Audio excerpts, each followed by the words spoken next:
Chapter 1752. Qin Hongmian's eyes widened.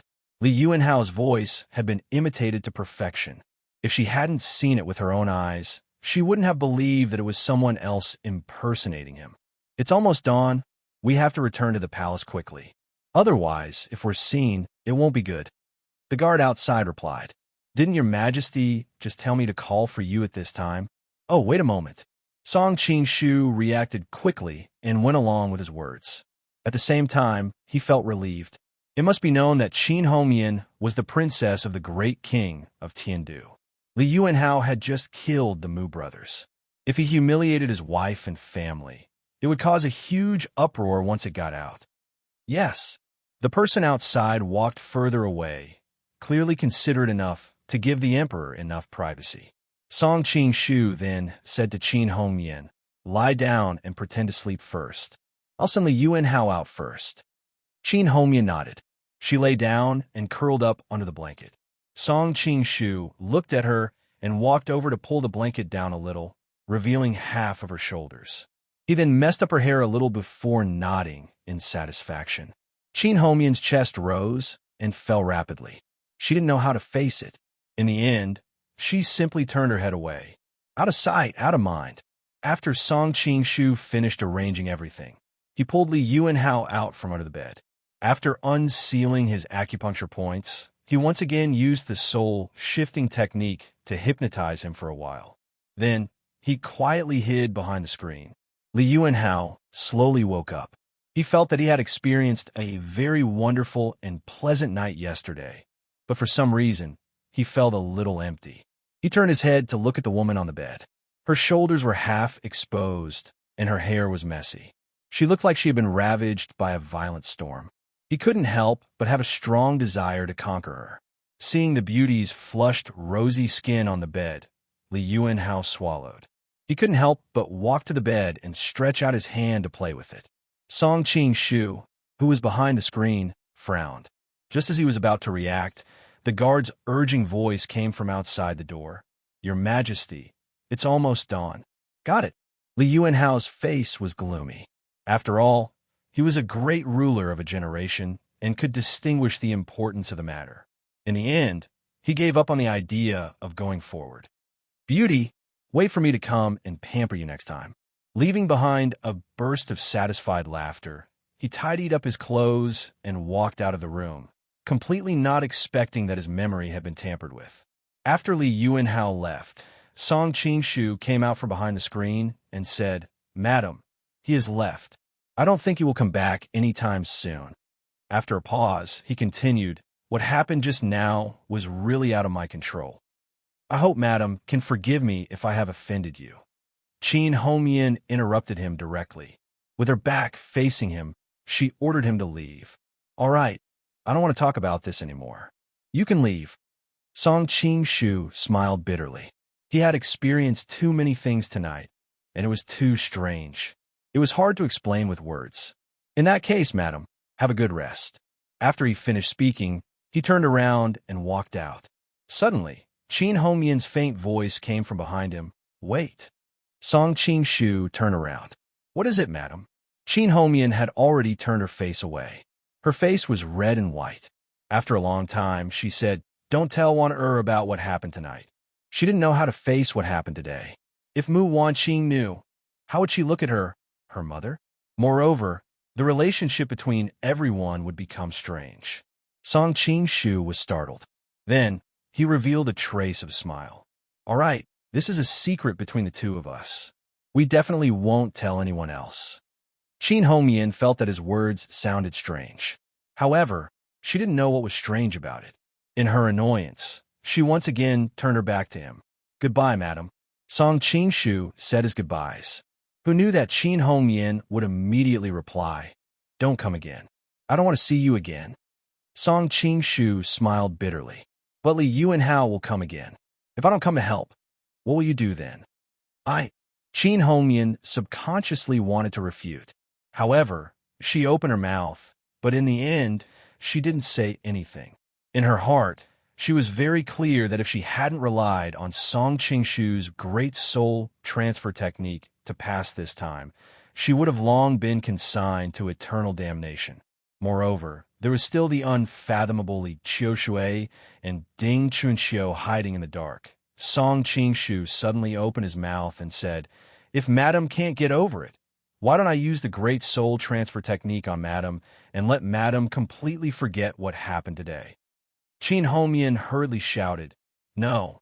Once the words left her mouth, she was also stunned. Logically speaking, it was best to forget this matter, but why did she not want to forget it? Noticing the faint smile in his eyes, she hurriedly explained, "Don't misunderstand. I'm just worried that you'll take the opportunity to do something after you've transferred my soul." Li Yuanhao's state just now was too frightening. Rather than being muddle-headed, it was better to be sober. Song Qingshu spread his hands. "I clearly didn't say anything." Qin Hongyan couldn't stand his gaze and turned around again. "If that's the case, then I'll take my leave." Song Qingshu comforted her in the end. "Madam, don't let your imagination run wild. Have a good sleep. When you wake up tomorrow and see the morning sun, your mood will be better." The other party didn't respond. He smiled and used his Qin Gong to quietly leave Jiatan Temple. After returning to the guest house, Song Qingshu remembered that he had yet to see Mu Wanqing. However, thinking about it, he would be too embarrassed to see her in his current state. After another 2 days, news suddenly came from the palace. The Mu brothers' younger sister had been deposed of her position as empress and banished to the cold palace. The Mu brothers knew that their younger sister had fallen out of favor in the palace for many years and knew in advance that she was about to be deposed. That was why they had the idea of collaborating with the enemy and committing treason. When this news came out, the onlookers who previously thought that the Mu brothers would not commit treason became uncertain. There were even many people who applauded Li Yuanhao's wisdom and martial prowess. It seems that no matter which dynasty it is, the onlookers are the easiest to incite. Song Qingshu sighed with emotion. As for Lin Pingji, he had done a meritorious service by reporting the Mu brothers' treason and was rewarded by the emperor. Not only did he regain his freedom, but he was also rewarded with a large amount of gold, silver, and jewelry. Knowing that Lin Pingji was safe and sound, Song Qingshu had just breathed a sigh of relief. However, another matter immediately made his heart hang in suspense. It turned out that a messenger suddenly came from the palace and informed that the princess and the crown prince would be married in 2 days. Tomorrow, the future crown princess would enter the palace to meet the emperor. "Big brother Song, why is this happening?" Yalu Nancian had just relaxed some time ago. Now that she learned that the marriage was inevitable, she suddenly panicked. Song Qingshu said in a low voice, "I think it's because of the recent turmoil in the Xixia. Li Yuanhao wants to use this to stabilize the situation in the court. At the same time, he wants to numb the crown prince's clique to prevent them from overreacting. Therefore, he made a big fuss about this marriage." Song Qingshu walked over and held Yelu Nanqian's cold little hand. He said apologetically, "I really didn't expect this kind of change. I miscalculated." Yelu Nancian shook her head. "If it wasn't for Big Brother Song, I would have been married to the crown prince. How could I live a happy life like this?" Seeing that she was forcing a smile, but her voice was a bit melancholy, Song Qingshu hurriedly comforted her. "Don't worry, I won't let you marry Brother Ning. At worst, I'll elope with you." Hearing the word elope, Yelu Nanqian's little face turned red. "What elope? It's so unpleasant to hear." Song Qingshu gently put his arm around her flexible waist. "That's just the last step. I need to think of a way to maximize the benefits. The key is that we don't have much time." Yelu Nanqian's heart was moved. She raised her chin. Her eyes were bright and mesmerizing. "Why don't we try the method you used in Liao and replace Li Yuanhao?" Song Qingshu smiled bitterly. "I've thought of that, but I need an opportunity to go to the Imperial Palace and familiarize myself with Li Yuanhao's people. I also need to train some confidence. Only then can I successfully replace him." "An opportunity," Yelu Nancian suddenly said excitedly. "I have an idea." "What idea?" Looking at her glowing body, Song Qingshu couldn't help but be curious. "Didn't you mention before that Li Yuanhao is very lecherous?" Yelu Nanxian said with a smile. That guy is indeed lecherous. Song Qingshu nodded. In fact, all the great and talented men of the past dynasties had this problem, so it wasn't really a black mark. Yelu Nanxian suddenly spun in a circle, her skirt fluttering in the wind like a fairy. What does Brother Song think of my appearance? Song Qingshu looked her up and down, and couldn't help but sigh, like a light cloud covering the moon, like the returning snow in the wind. Annoying, compared to her lover as the goddess of Luo. No matter how confident Yelu Nanxian was, she couldn't help but feel embarrassed. Song Qingshu's expression suddenly changed. Are you planning to use your beauty to trick him? Yelu Nanxian smiled. Li Yuanhao just killed the Mu brothers, and now he dares to violate the Mu family's womenfolk. He must be very lecherous, and when he sees a beautiful woman, he will easily do something impulsive. If he sees the crown princess with his own eyes, what do you think he will do? Song Qingshu thought of Li Yuanhao's state that night. He would most likely be tempted by Yelu Nanxian's beauty. On top of that, the crown prince was destined to be deposed, so he wouldn't have so many misgivings. Actually, with Brother Song's ability, even if I really marry Crown Prince Ningji, you have the ability to keep me unharmed. But Ningji is destined to be a deposed crown prince. It really isn't worth it to spend effort on him. Yelu Nanxian blinked and said slyly, Li Yuanhao is different. He is the emperor of Western Xia. Spending effort on him will be very profitable. Brother Song, don't you lack an opportunity? Let me be that opportunity. Song Qingshu's heart skipped a beat. This is a good idea, but it's a bit too risky. Could it be that Brother Song doesn't have the confidence to protect me? Yelu Nanxian, on the other hand, was at ease. That's not a problem. Not long ago, he had even protected Qin Hongyan. How could he not protect her? But Song Qingshu still shook his head. But there is no such thing as a perfect plan in this world. It's better to be safe than sorry. Yelu Nanxian sighed faintly. Brother Song, you still don't understand my thoughts. Although I don't like that Princess Xiao Min, but she's helping you strategize from behind. And there's that Empress. She's watching over Liao for you. Only I'm useless, and I've always needed your protection. I don't want it to be like this. I also want to do something for you. Song Qingshu, full of pity, embraced her in his arms. I don't need you to do anything for me.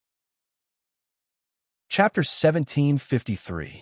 Song Qingshu thought about it carefully and finally agreed to Yelu Nanxian's proposal. He wasn't the kind of person who would trade women for benefits, but he also wasn't like the two Song dynasties who would turn pale at the mention of marriage. For more than 300 years, the two Song dynasties had never had a marriage alliance with an outsider. This was because their hearts were weak, and a marriage alliance meant humiliation to them. In stark contrast, the more powerful Han and Tang dynasties had never been afraid of a marriage alliance because they were strong enough. A marriage alliance represented the blessing and glory of the suzerain. Song Qingshu had enough strength and confidence to protect Yelu Nanxian. Under this premise, if he could obtain the greatest benefit, why wouldn't he do it? Early the next morning, Yelu Nanxian had dressed herself up beautifully. When she came out of the room, Song Qingshu couldn't help but be dumbfounded.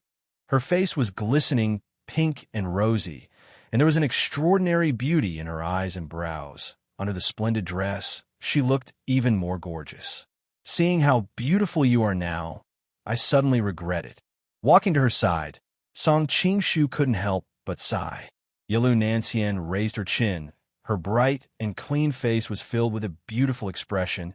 Humph, you're still so talkative at a time like this. However, the slight smile on her face showed that she was quite happy with this kind of praise.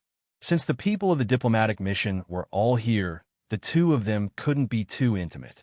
After a quick conversation, they returned to their respective roles. The future crown princess entering the palace to meet the emperor and the general who was going to send her off. People from a Ministry of Rights of the Western Xia had already come to greet them. Soon, the people of the Liao diplomatic mission were led to the direction of the palace. Because they had to enter the palace, it was impossible for the entire Liao diplomatic mission to go with them. In the end, only Song Qingshu, Xiao Huandu, The princess's maid and two officials from the Great Forest Dental Institute accompanied them. Looking at the palace from afar, Song Qingshu secretly sighed. The architectural style was really different from the Central Plains. Also, the walls weren't very high, and he doubted how many martial arts masters it could defend against. Just as his mind was wandering, a group of people suddenly came from the side. The leader said from afar, "Is this my future sister-in-law?" Yalu Nancian was startled, subconsciously turning around to see a handsome young man standing not too far from her. His features bore some resemblance to the crown prince, Ning Ji, and judging from his attire, he was most likely a prince. The Western Xia official hurriedly stepped forward and made the introductions.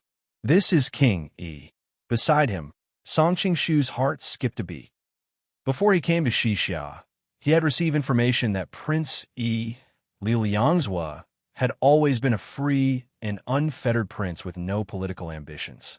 He spent most of his time on Mount Kongtong, cultivating and seeking the way of immortality, and never participated in the struggle between the crown prince and the imperial uncle. But on his trip to Xixia this time, he discovered an interesting thing. King Yi was not as aloof from worldly affairs as he had imagined. Whether it was those assassins from the Kongtong sect or his return to Lingzhou City at such a sensitive time, all of these explain a lot. Yalu Nancian obviously also remembered the assassination attempt. Although there was no clear evidence, the mastermind behind it was most likely this man. Naturally, she did not have a good impression of him. Therefore, she just glanced at him indifferently and continued to walk toward the palace without stopping, not giving him any face. Song Qingshu secretly gave her a thumbs up.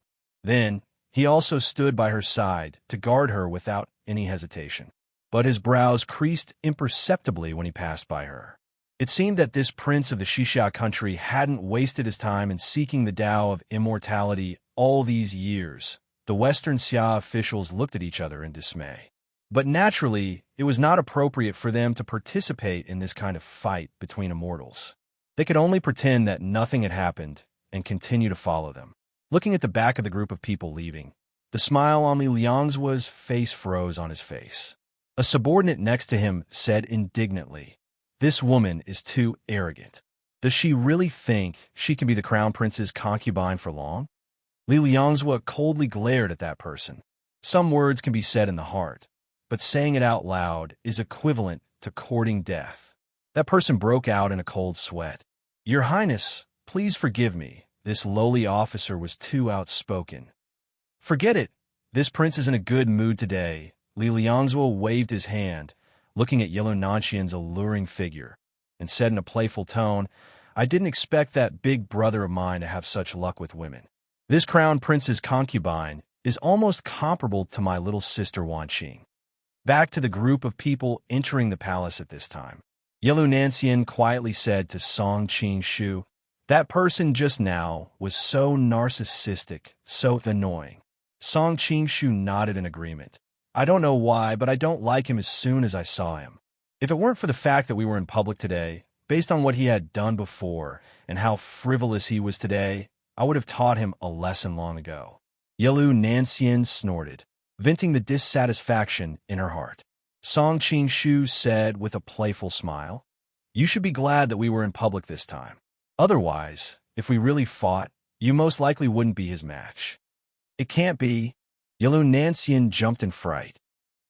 Although she had lost twice in the hands of Ouyang Feng and Heaven Mountain Maiden, her opponents were all Grandmaster-level seniors. She was confident that she could win against people of the same age as her. Song Qingshu said in a low voice, "He hit it very well, but he couldn't hide it from my eyes and ears. His breathing was steady and powerful and contained a unique rhythm. He must have cultivated a high level of internal energy, but he usually hit it. Another schemer. He's definitely not a good person." Because Murong Jingwe had pretended to be her father, Yalu Nancian had a natural sense of disgust towards this kind of person. At this time, the Western Xia official who was lagging behind looked at the two people whispering to each other in front of them. He couldn't help but pull on Xiao Huandu's sleeve with a strange expression. Princess Chung, and seems to be very close to this marriage escort general.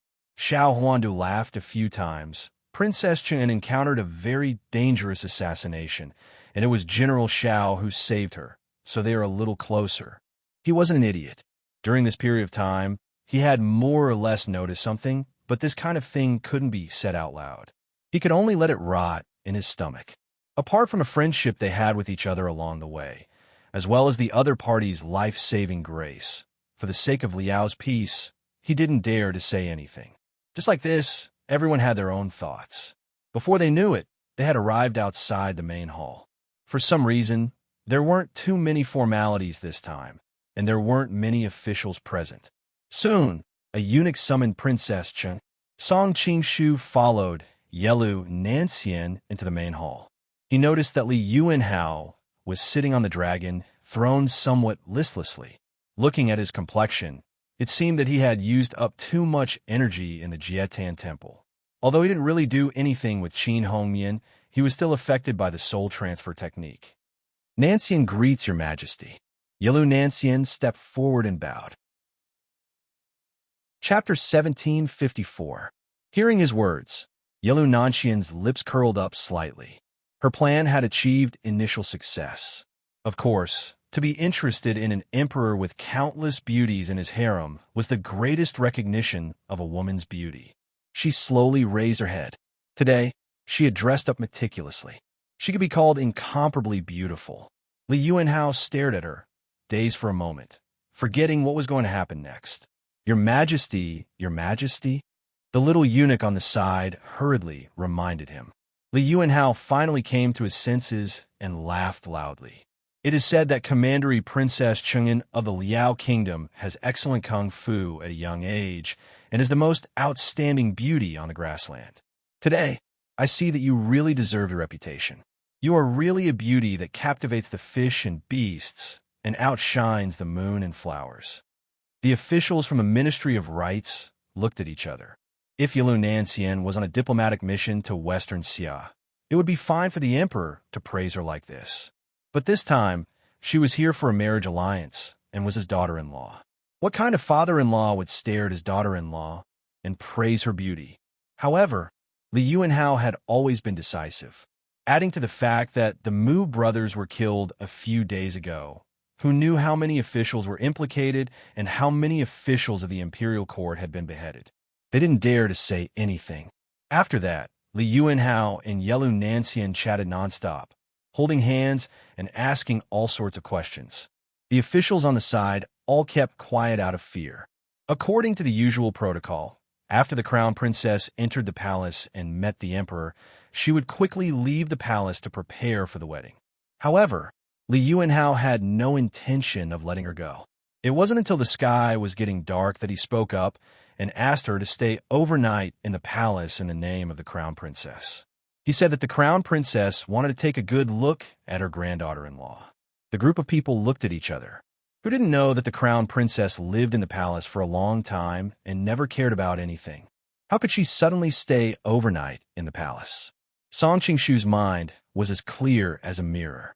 He knew more about the crown princess than the Western Xia officials. Why would someone like Li Qiushui care about such trivial matters? I'm afraid this is against the rules. Although everything was going according to plan, Song Qingshu, as the marriage escort general, still had to show the proper attitude. I don't care what rules you have in Liao. Since you're in Great Xia, you have to follow the rules of Great Xia. My words are the rules. Li Yuanhao said coldly.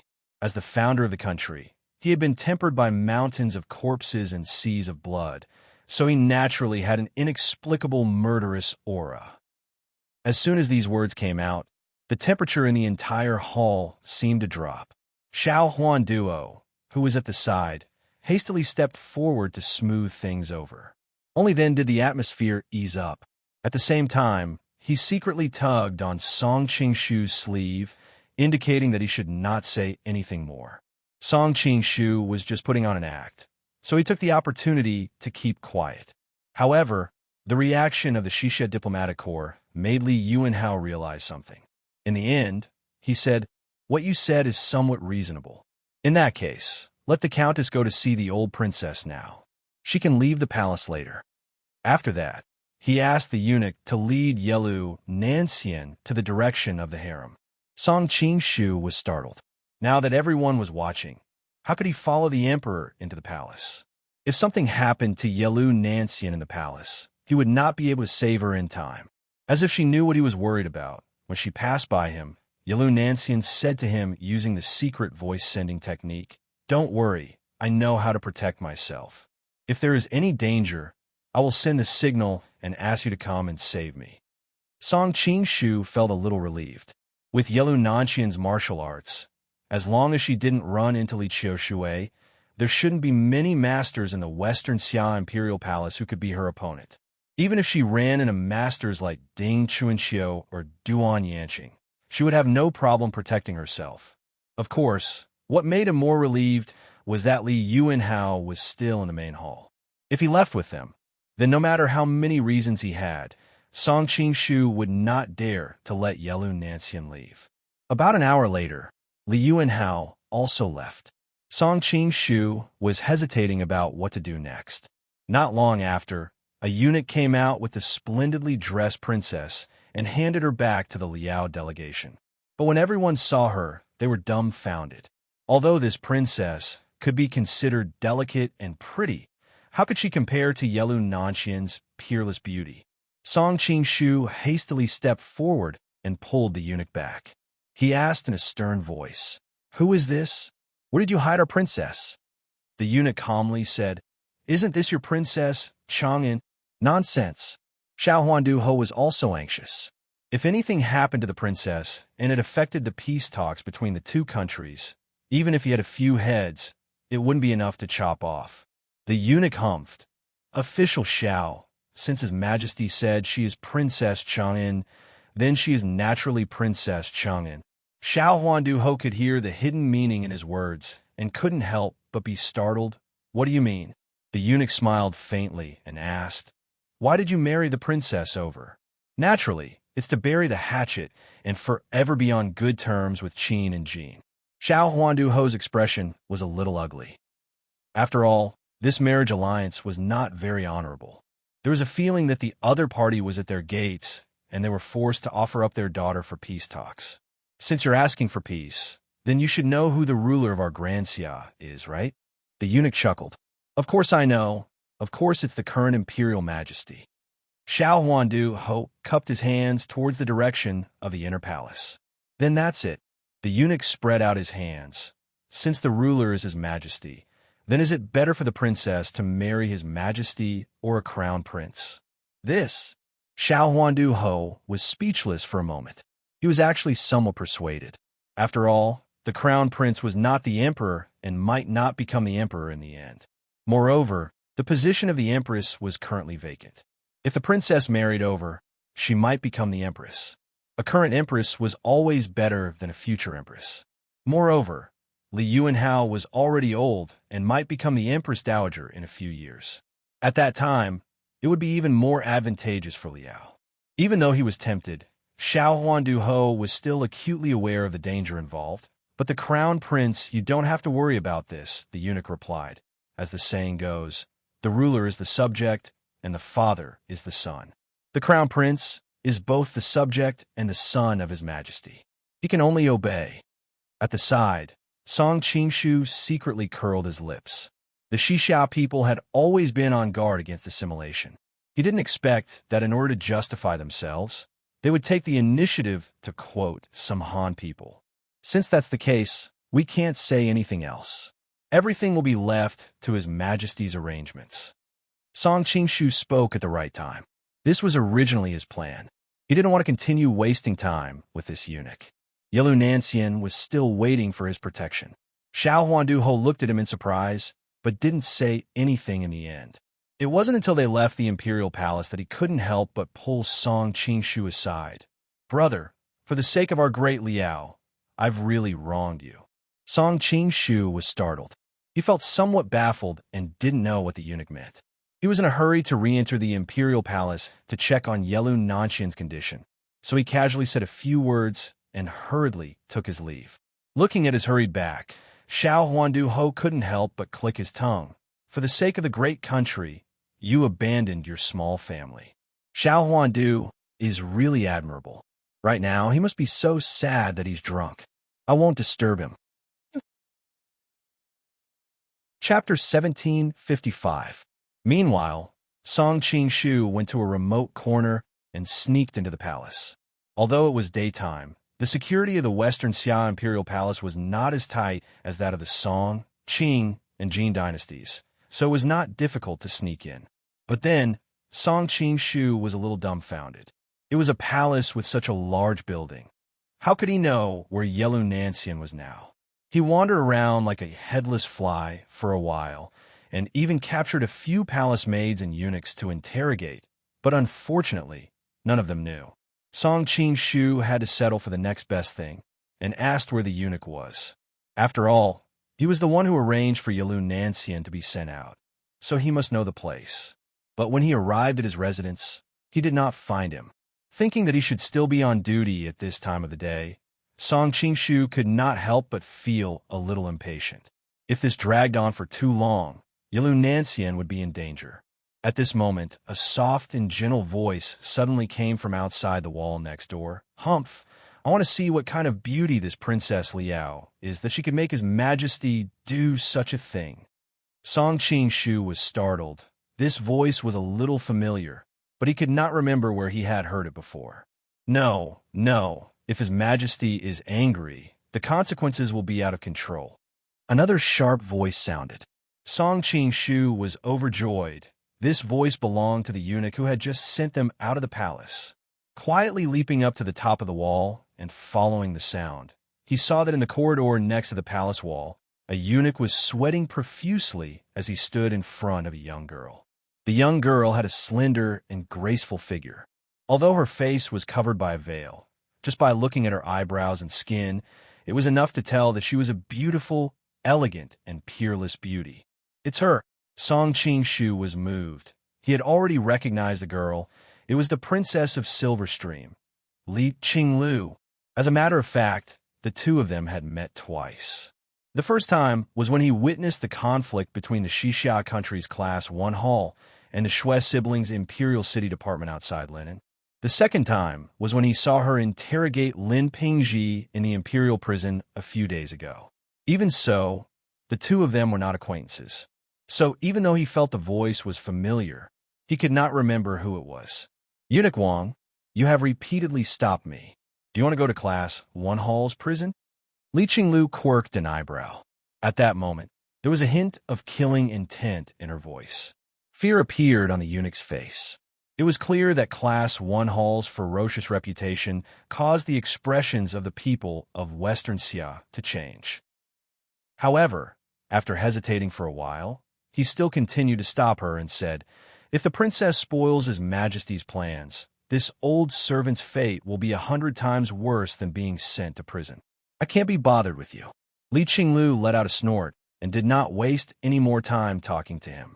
She waved her hand, and Eunuch Wang felt his legs go numb. He felt his knees, no longer able to block her way. Han Xiu Fu Acupoint Technique. This Li Qinglu is so young, but she has already mastered it. Song Qing-shu sighed in his heart. He compared it to Peach Blossom Island's Orchid Fu Acupoint Technique. In the end, he still felt that Han Xiu Fu Acupoint Technique was more exquisite and brilliant. After Li Qinglu shook off Eunuch Wang, she automatically walked in a certain direction. She held an important position in Class 1 Hall, and it was clear that she had her own information channel. Song Qing-shu quietly followed her. After walking for a while, Li Qinglu suddenly stopped and looked behind her in puzzlement. When she saw that there was no one in the passageway, she could not help but frown in puzzlement. Am I thinking too much? Song Qing-shu, who had temporarily jumped over the wall, sighed in relief. This woman's spiritual senses were rather sharp. He did not know if she had truly sensed something or if it was just a woman's sixth sense. Next, Song Qing-shu became even more careful. He followed Li Qinglu all the way to a remote palace in the inner palace. There were eunuchs guarding the entrance, but she quickly sent them away. "Yelu Nancian, come out." Standing at the entrance, Li Qinglu shouted into the palace. "Who are you?" The door in the middle of the room slowly opened. Yalu Nancian walked out and looked at the young girl in front of her in puzzlement. Seeing that she was safe and sound, Song Qing-shu, who was hiding in a tree far away, finally let out a sigh of relief. It seemed that he had come in time. Li Qinglu had originally come in a threatening manner, but when she saw Yalu Nancian's appearance, she couldn't help but reveal a trace of surprise. She muttered to herself, as expected of a heavenly beauty, "No wonder His Majesty would take such a big risk for you." "Who are you?" Yalu Nancian was already nervous and a little lost about her fate. Now that a little girl had come to her door aggressively to criticize her, she couldn't help but feel a little angry. At this time, the eunuch outside the door had already rushed in. He stopped Li Qinglu and said, "Princess, this is someone specially arranged by His Majesty. You must not act on impulse." Li Qinglu waved her hand and cut him off. "This consort doesn't have any other intentions. I just heard that Princess Chung and is a famous expert in Great Liao, so I wanted to come and see for myself. Even if His Majesty finds out, he won't blame me." In the distance, Song Qing-shu had a strange expression on his face. This Li Qinglu wasn't just acting rashly, she had already found a way out, blocking Li Yuanhao's way of questioning her. On the other side, Li Qinglu had barely finished her words when her silhouette flickered, dashing towards Yalu Nancian. She used the water-treading steps. Her entire person resembled a dancing goddess of the Luo River, but hidden within was killing intent. In the blink of an eye, she appeared in front of Yalu Nancian. Yalu Nancian's expression changed. She hurriedly raised her hands to meet the enemy's attack. The two young girls' martial arts were light and agile. Their movements were light and graceful. Their moves were complex. It was truly a dazzling sight to behold. The eunuchs and palace maids on the side only took a few glances before feeling dizzy and nauseous. Song Qing-shu, on the other hand, was watching with great interest. After all, both of them were tall, slender, and had graceful figures. One was wearing a red dress, while the other was wearing a white dress. They were like two beautiful butterflies fluttering in a field of flowers, and it was extremely pleasing to the eye. However, Song Qing-shu could see that Yalu Nancian was gradually falling into a disadvantageous position. After all, most of her martial arts were focused on the sword, while Li Qinglu's forte was the white rainbow palm and Hanxiu acupuncture point brushing hands, both of which were hand skills. However, Yalu Nancian's reaction was fast. Taking advantage of an opening, she dodged to the side of a nearby willow tree, snapped off a willow branch, and in an instant displayed her best swordsmanship, although it couldn't reflect light like a real sword, greatly reducing the effectiveness of her sword of sun and moon. But the willow branch was soft and slender, like a flexible sword. The angle of the sword was even more unpredictable than a real sword. In addition, there were hundreds of willow leaves on the willow branch. Under the infusion of internal energy, it was like hundreds of small swords. Although it was difficult to cause any fatal injuries, when it came into contact with the willow branch, it was inevitable that the clothes would be torn and the skin would bleed. Li Qinglu was a woman, and a very beautiful one at that.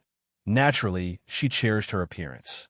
Facing this special weapon, her hands and feet were tied, losing her advantage and gradually falling into a disadvantageous position. Chapter 1756. Song Qing-shu looked in the direction of a voice, thinking it was Li Yuanhao. Instead, it was an unfamiliar middle-aged man. He had a dignified appearance, but he had a dignified aura around him. This kind of middle-aged man will be very popular with those fangirls in the future. Song Qing-shu counted the people he knew in this world. Only Duan Zhengshun and a few others had this kind of temperament. Father, Li Qinglu had already jumped out of the battle. Wiping the sweat from her forehead, she blushed and stood next to the man like a little girl who had made a mistake. Since the man had stopped, Yalu Nancian didn't chase after him. After all, they were in the imperial palace, and a strong dragon couldn't suppress a snake in its territory. Song Qing-shu's heart skipped a beat. So this middle-aged man was the legendary imperial uncle Li Qianshun, who fought with the crown prince for the throne. Wait, since Li Qinglu called him father, Then he was Li Qiushui's son. Thinking that he was Li Qingluo's half-brother, Song Qingshu's expression became even more strange. This man was his brother-in-law. However, he couldn't help but admire the strength of Li Qiushui's genes. His daughter, granddaughter, and granddaughter were all absolute beauties. His son was also unbelievably handsome. His biggest flaw was that his private life was too messy. "What are you doing here?" Li Qianshun glared at his daughter and asked in a low voice. Li Qinglu answered in a small voice, "I heard that Princess Cheng'an is a famous swordmaster in Liao and is about the same age as me, so I came to try."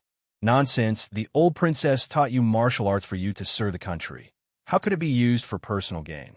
Li Qianshun angrily rebuked. "What happened here?" At this time, Li Yuanhao also came over with a group of people. Li Qianshun didn't have time to scold his daughter and quickly took the lead to pay his respects. Li Yuanhao heard the whole story and smiled. It's not a big deal for martial artists to be excited. Not to mention, Qinglu just helped us solve a big case. Royal brother, don't blame her.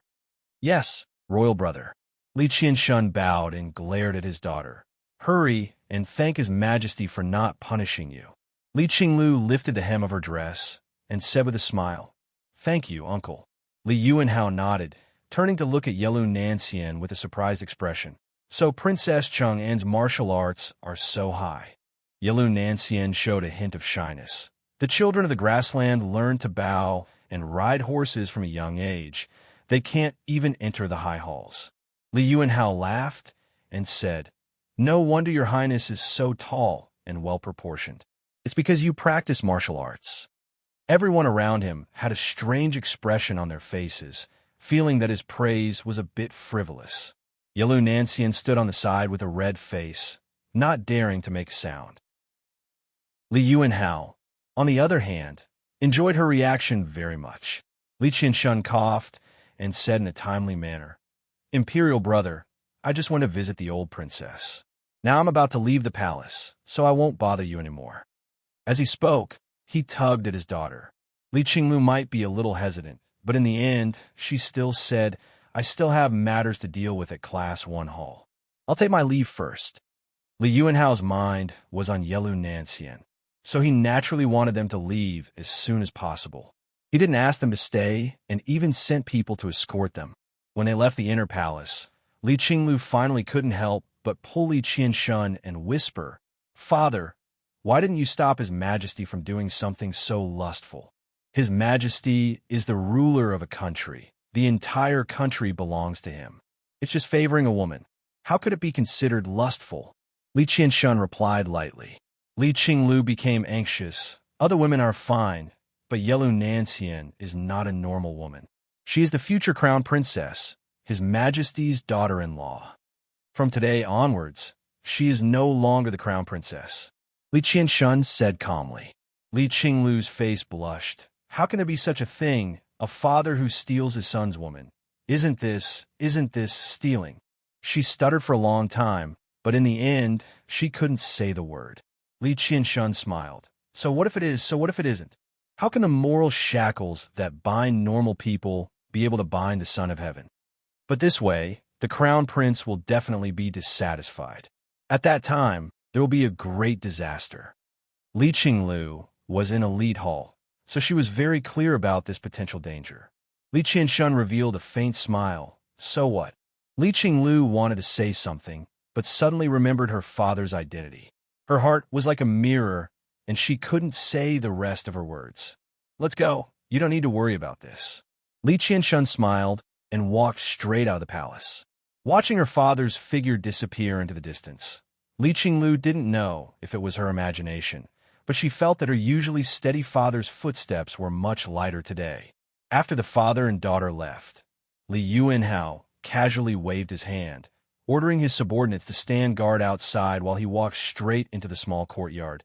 "Princess, please come in for a chat." Yelu Nanxian shrunk back, revealing an awkward expression. "I'm afraid this is a little inappropriate." She had completely taken the role of the crown prince's wife at this time. Although she had already planned to use the honey trap, she couldn't make it too obvious. Otherwise, it would be troublesome if the other party saw through her. Li Yuanhao laughed. In this Xixia country, my words are the etiquette. Then he swaggered inside. Yalu Nancian hesitated for a moment, looking worriedly in the direction of the palace. Although everything was going according to plan, at this time, without her lover by her side to protect her, she still felt a little nervous. Noticing her expression, Song Qingshu timely said, "Don't worry, I'm nearby." Hearing his voice, Yalu Nancian's face was suddenly overflowing with a layer of radiance. Her whole body regained its calm, turned around, and walked into the inner room. "Princess, why are you so happy?" Li Yuanhao keenly noticed the change in her expression and couldn't help but ask curiously. Yalu Nancian was surprised, but her face didn't change. "I just received praise from His Majesty. Of course I'm happy." "Really? You really know how to talk?" Li Yuanhao couldn't help but burst out laughing. Yalu Nancian hesitated for a moment, but still asked while knowing the answer, "Didn't His Majesty say to let me come to see the old princess? When can I see her?" Li Yuanhao said with a faint smile, "There's no hurry, there's still time." Yalu Nancian looked at the sky outside and said with some embarrassment, "But it's getting late. I'm afraid it's too late to leave the palace." Li Yuanhao smiled. "If it's too late, then don't leave the palace. There are many rooms in the palace. You can choose any one to stay in." Yalu Nancian suddenly stood up. "How can I do that? Absolutely not." Song Qingshu, who was hiding not far away, had a strange expression on his face. He didn't expect this little girl to be so good at acting. It seems that women are really born actors. Chapter 1757. What? Yalu Nancian's shock was not fake. She did not expect Li Yuanhao to do this. But thinking about it, this was normal. If he didn't do something to save face and kept the crown princess in the palace, it wouldn't be good for his reputation. He was an emperor who had been on the throne for many years. He had the means to do this. Your Liao diplomatic mission has also tacitly agreed to this. Li Yuanhao calmly picked up a cup of tea and drank. He enjoyed the feeling of watching the other panic. Yalu Nancian's face paled. How was that possible? Why not? Li Yuanhao put down the teacup and said playfully, "The reason why the kingdom of Liao sent you here for a marriage alliance is nothing more than to stop the war and seek peace. Now, I'm the one in charge of the Western Xia country. As long as I'm happy, a truce will naturally be a matter of course. But if you make me unhappy, humph." Although he didn't finish his words, the threat was obvious. Yalu Nancian struggled. "Your Majesty, you are my future father-in-law. Wouldn't doing such a thing offend the world?" Li Yuanhao burst into laughter, his voice full of disdain. "Don't put the moral shackles of the Han people on me. My empire was won by my own army, not by some etiquette and morality. Besides, you and the crown prince are not married yet. Naturally, you are not Zhen's daughter-in-law. If Zhen calls you to serve him after the marriage, that would be against human ethics." Li Yuanhao suddenly clicked his tongue. Speaking of which, those southern barbarians talk about righteousness and morality. In the end, Yang Yuhuan was clearly Shou Wangfei, but Emperor Tang still brought this daughter-in-law into the palace. In truth, he had been the emperor for so many years. He had seen all kinds of beauties. Yalu Nancian was beautiful, but not enough to make him care so much. The key was the other's identity. Thinking that she was his future daughter-in-law, Li Yuanhao's heartbeat sped up. Heat rose in his belly. He had played with all kinds of women for so many years. The concubines in the palace, the late emperor's concubines, the minister's wives and concubines. A few days ago, he had a taste of a Wangfei, but he had never tried a daughter-in-law. Thinking of this taboo relationship, he could not control the impulse in his heart. Yalu Nancian naturally did not know the dirty thoughts in his heart. She bit her lip with a complicated expression. "Your Majesty, aren't you afraid that I will be angry and attack you? You should know that my martial arts have always been good." Li Yuanhao stood up and walked towards her as he said with a smile, "I have killed my way out of the battlefield through mountains of corpses and seas of blood. Why would I be afraid of a little girl like you? Since you agreed to be the candidate for this marriage, it proves that you have feelings for your country. For your country, you won't do anything irrational." Looking at the struggling expression on the beautiful girl's face, an unparalleled pleasure flashed through his heart. A person who had tasted the taste of power would not be able to resist the feeling of being at the peak. It was even more addictive than the strongest aphrodisiac in the world. He very much enjoyed the feeling of using power to make an unwilling woman submit step by step. Furthermore, she was so young and fresh, and she was a princess of the Liao kingdom. In addition, she was also a powerful martial artist, which made him feel a sense of achievement in conquering her. Walking to the young woman's side, looking at her bright dress, Li Yuanhao felt that she was even more beautiful. He couldn't help but move closer to her hair and take a deep breath. "Regent Princess smells so good. I have something even more fragrant on me. Does your majesty want to smell it?" Yilu Nanxian suddenly smiled, like a flower blooming in early spring, bright and enchanting. Oh, Regent Princess has thought it through? At such a close distance, he could clearly feel the young woman's youthful aura. It had a fatal attraction to his aging body. Then let's have a good whiff. He didn't have the slightest doubt, because in his decades as the emperor, no woman could refuse him. No woman could disobey him. He was used to the emperor's authority. Hearing her words, he couldn't help but reach out to pull the young woman into his arms. Yilu Nanxian turned around, her dress fluttering in the wind as she lightly dodged Li Yuanhao's embrace. Li Yuanhao chuckled mischievously, continuing to pounce on her. He wasn't angry at all. In fact, he enjoyed this feeling of chasing and forcing his way closer and closer. After dodging a few times, the girl suddenly staggered as if she was tripped by something. Her whole body involuntarily fell onto a nearby bed. Li Yuanhao was immediately overjoyed. He opened his arms and pounced over her. "Little beauty, I'm coming." Unfortunately, just as he reached the bed, Yilu Nanxian suddenly opened her red lips. A puff of pink smoke blew onto his face. A trace of confusion flashed in Li Yuanhao's eyes. Then he fell heavily onto the bed.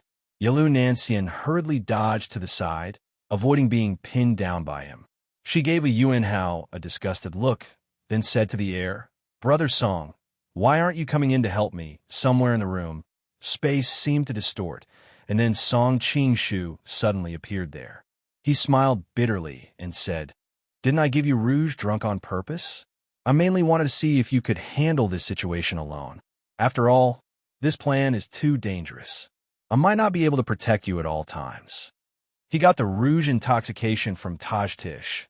In the past, she relied on this hallucinogenic drug to disguise herself as the ever-victorious Wang Fei for more than 10 years without being discovered. Therefore, he had always kept this drug on him, in case of emergencies. This time, Yilu Nanxian entered the palace.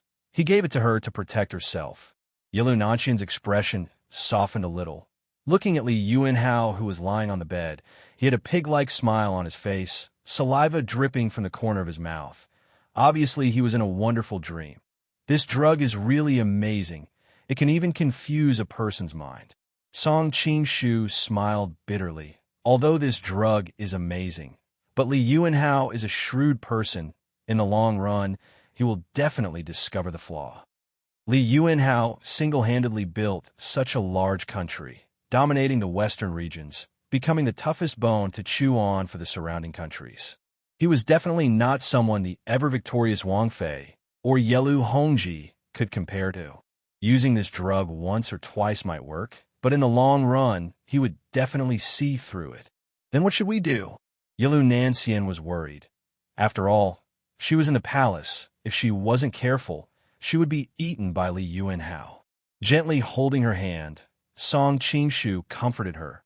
"Don't worry. During this time, I will stay in the palace with you. If anything happens, I will handle it. After that, we just need to wait for the crown prince's news. His wedding is tomorrow. When he finds out that the bride has been changed, I don't believe he will swallow this anger." Yilu Nanxian was still worried. But Li Yuanhao is the emperor. Even if the crown prince is angry, what can he do? Chapter 1758. They've gone too far. They've gone too far. At this moment, in the crown prince's residence, Crown Prince Brother Ning smashed the expensive Song Junyao porcelain cup in his hand onto the floor. He paced back and forth in the room anxiously, like a raging lion. "Are you sure that Princess Chung and has been replaced?" Brother Ning turned to look at his subordinate who was kneeling at the side. His eyes looked as if he wanted to eat someone. "Yes, yes, the spies in the palace have spread the news. The emperor let Princess Chung and enter the inner palace in the name of visiting the old princess. When she came out, he changed the palace maid and returned her to the Liao diplomatic group. Moreover, the spies in the embassy have also sent back news that the princess has indeed been replaced." The subordinate was sweating profusely, but he had to answer. After all, Brother Ning had been the crown prince for so many years and had been in power for more than 10 years.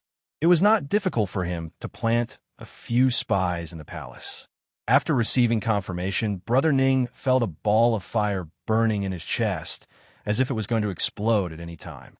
The people from the Liao diplomatic group are going to let it go, just like that? Isn't their so-called general of marriage quite arrogant? How could he just sit back and watch such an absurd thing happen? The subordinate replied, "According to the spy's report, the people from the Liao diplomatic group also raised objections at the beginning. However, after Eunuch Wang persuaded them, they tacitly agreed to this matter." They tacitly agreed to this kind of thing? Brother Ning was so angry that he laughed instead. "You can leave first." At this moment, a middle-aged man at the side waved his hand at the subordinate and said, "His Majesty is the emperor after all. He has the final say in this country. If the people from the Liao want to sue for peace, they can do it with just a word from him. Naturally, they dare not go against his will." Brother Ning's expression changed. Then, he sighed at the middle-aged man. "Lord Qin, how can I not know this?" This middle-aged man was Qin Homian's clan brother, the clan leader of the Qin clan, Qin Shi. The Qin clan could no longer stay in the southern Song dynasty and moved to Xixia. In order to gain a foothold, Qin Shi and the other clan members forced Qin Hongmian to marry Mu Yuqi. Because they were close to the Mu clan, they had a close relationship with the crown prince. But isn't he going too far? Brother Ning's face was ferocious. He suddenly raised his voice and said, "Previously, he framed my 2 uncles for treason and killed them unjustly. Then, he abolished my mother's position as the empress. Now, he even snatched my new wife away. This is outrageous, outrageous." "Qin," she said in a low voice, "presumably His Majesty is already advanced in age, but his body is still healthy. Seeing that the crown prince's wings have grown, he is worried that you will threaten his throne, so he decided to strike first to gain the upper hand. The Qin family came from Lin and had rich experience in this kind of struggle, so they immediately saw the key point." Brother Ning's face darkened. "Initially, he wanted me to get married in advance. I thought he wanted to ease the tension between us. Now, it seems that I was too naive." "Brothers Ning." Far away, Ning said, and Ning, Prince, Ning, and many, and.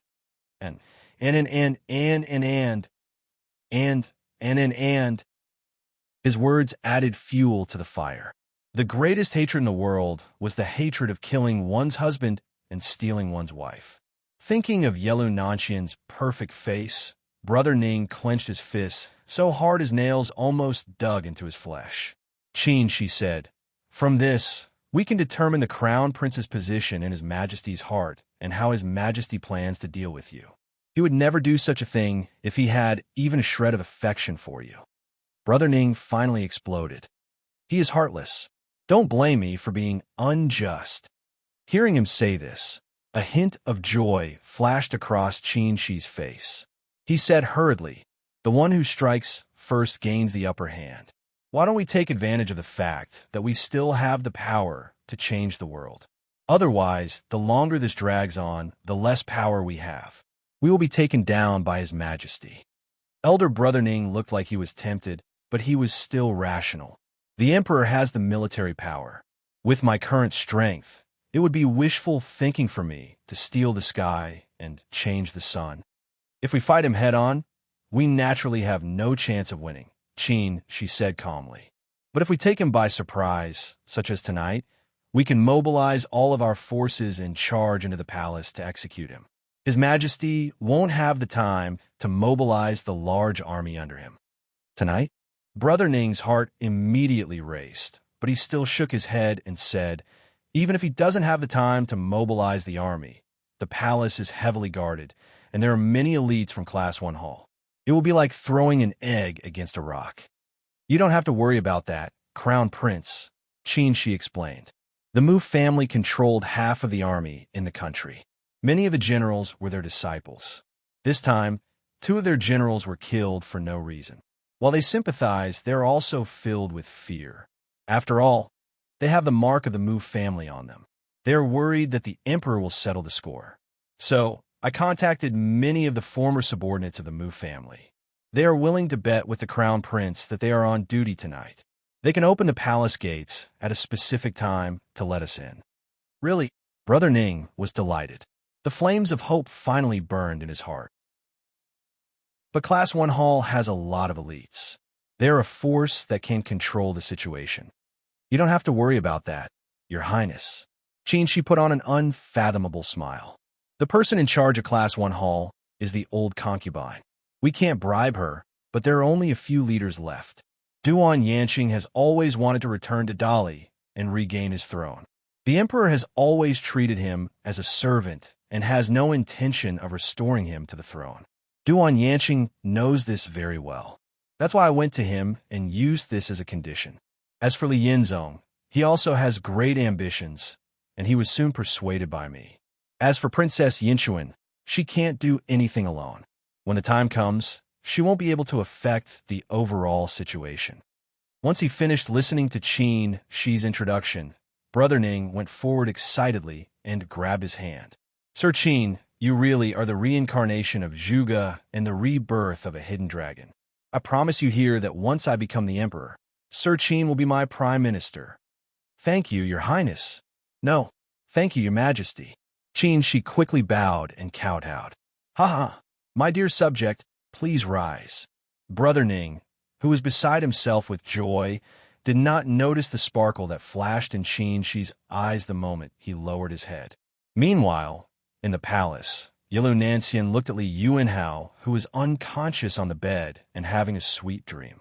She could not help but feel disgusted. Big Brother Song, I don't want to stay in this room with him for the night. Can we go somewhere else? Although Song Qinshu felt that it was inappropriate to leave this place, and that it would be difficult to salvage the situation if something unexpected happened, such as someone suddenly coming in to look for Li Yuanhao, he did not want Yilu Nanxian to be wronged. Besides, her mood was also very important to the completion of this plan. In the end, he agreed. Of course, just in case, he imitated Li Yuanhao's voice and notified the guards outside that without his orders, no one was allowed to enter, or else they would be killed. Then, he left the room with Yilu Nanxian and went near the Imperial Garden. Because it was already night time, there was basically no one in the Imperial Garden. It was a good place for a date. Song Qingshu thought about using this chance to find out the truth about Li Qiushui. After all, she seemed to be plotting against Li Yuanhao. Chapter 1759. At this time, a young girl's voice came from not far away. Li Yinzong, why did you ask me to come here? Yilu Nanxian's face turned red. Only now did she realize that she had misunderstood. Fortunately, the hiding place was extremely dark, and her lover did not notice her embarrassed expression. Looking towards the source of the voice, she saw a man and a woman slowly walking in her direction. The young girl had a graceful figure, and under the moonlight, she looked like a wild elf. It was Princess Yinchuan, whom she had fought against during the day. As for the other man, he was dressed in armor and looked somewhat heroic. Judging from his attire, he should be a guard of the Imperial Palace. Song Qingshu was far more surprised than Yilu Nanxian. Others might not know who Li Yinzong was, but he was very clear about it. It should be said that all the people who had seen the demigods and semi-devils knew that Murong Fu had disguised himself as an elite of Western Xia's first hall, and the alias he used was Li Yinzong. During the change in Sichuan, Murong Fu's conspiracy was known to the world, but he suddenly disappeared without a trace. No one could find him. Now it seemed that he had concealed his identity and disguised himself as Li Yinzong, hiding in western Xia. Why did Morong Fu ask Princess Yinchuan to meet in the imperial garden at midnight? Song Qingshu's heart was full of curiosity. After all, he used to complain that Morong Fu in the original work was too stupid. He had been lurking in the Xixia country for so long, but he didn't get to know Morong Fu first. At the very least, he should have been familiar with Morong Fu. In the end, he had to participate in the audition for the Xixia country's groom, and Princess Yinchuan was chosen by Su Zhu. Now that this was a living world, he naturally did not think that these participants were stupid. Judging from the tone of the two people, they should be quite familiar with each other. Moreover, they met in the imperial garden at midnight. Could it be that they were having a private meeting? At this time, Li Yinzong stepped forward and answered, "This time, I came out because I have admired you for a long time, so I came to express my feelings." Song Qingshu almost laughed out loud. Morong Fu was a famous handsome man in the pugilistic world, and he was the target of many girls' dreams. However, his method of picking up girls was a little too clumsy. There was no foreplay, and he didn't deliberately create an atmosphere. It would be strange if his blunt confession had any effect. However, when Song Qingshu thought about how Morong Fu had devoted his life to restoring his country, it wasn't surprising that he wasn't good at these kinds of things. At the same time, he couldn't help but feel a deep sympathy for Wang Yuyan. That girl could be considered to be deeply in love with her cousin. Unfortunately, Morong Fu had never taken her seriously, and now he was actively pursuing another woman. Wait, Li Qinglu and Wang Yuyan should be sisters. One was Li Qiushui's granddaughter, and the other was his maternal granddaughter. Were they going to put on a show of sisters fighting over a man? Fortunately, the plot did not develop as he imagined. Li Qinglu frowned and said coldly, "You said you have something important to tell me, but you call me here to say these boring things?" Li Yinzong, this matter was not important enough? Yalu Nanxian. She suddenly liked this Princess Yinchuan. Although they had fought a few days ago, she was quite envious of Princess Yinchuan's courage to love and hate. Song Qingshu, on the other hand, felt awkward for Morong Fu. Princess Yinchuan was so merciless. How could he put his face? Perhaps she realized that she was being too direct, so Li Qinglu thought about it and added a few words. "My future lover should be a peerless hero. He can use his pen to bring peace to the world, and he can use his martial arts to bring peace to the world. Generally, you might be considered outstanding in Class 1 Hall, but you are still far from the standard I have in mind." Li Yinzong, it's better if you don't explain. The more you explain, the more it hurts. Yalu Nanxian, who was hiding behind the fake mountain, covered her mouth and giggled. She quietly poked her lover beside her. This Li Yinzong sure is pitiful. Song Qingshu had a strange expression on his face, especially after knowing Li Yinzong's identity. He clearly had a beautiful cousin who loved him to the core, but he didn't cherish her. Instead, he went after another woman who had no feelings for him. But then again, he probably didn't go after Li Qinglu out of love. It was most likely because of her background. Wang Yuyan's family could play a negligible role in the restoration of Yin Kingdom. Yalu Nanxian rolled her eyes and added, "I think it's hard for this Princess Yinchuan to find someone she likes in the world. The only one who fits her criteria is probably you." Song Qingshu nodded seriously. "Although they say that beauty is in the eye of the beholder, your words are quite objective." Yalu Nanxian couldn't help but spit. How shameless. At this moment, Li Yinzong spoke again. "Your answer is actually within my expectations. It's just that I don't want to give up. I need to confirm it again." Li Qinglu heard the hidden meaning in his words and couldn't help but ask, "What do you mean?" "It's nothing." Li Yinzong smiled, looking a little mysterious. Li Qinglu sensed something was wrong, but she couldn't figure it out. Just as she was about to leave, he took a step to the side and blocked her way. "What do you want?" Li Qinglu asked angrily. Li Yinzong shrugged. "Nothing much. I just feel that the moon is very beautiful tonight. I want to invite your highness to stay and admire the moon with us." Song Qingshu looked up at the sky. All he saw were dark clouds, and he couldn't see the moon's shadow. He couldn't help but guess. From the looks of it, Murong Fu wasn't planning to use force, was he? Actually, although Murong Fu's forceful words were despicable, he could be considered an ambitious and ruthless person. Song Qing-shu pondered for a while and felt that with Murong Fu's overcautious temperament, it was unlikely that he would do something so resolute. Li Qinglu's face finally darkened. Li Yinzong, do you know what you're doing? Li Yinzong smiled. Of course I do. Li Qinglu snorted coldly. Do you know what you're doing today? Tomorrow, I'll report to His Majesty and you'll be thrown into Class 1 Hall's prison. That's true under normal circumstances. Li Yinzong's tone suddenly became very contemplative. But whether His Majesty will still be here tomorrow is a problem. What do you mean?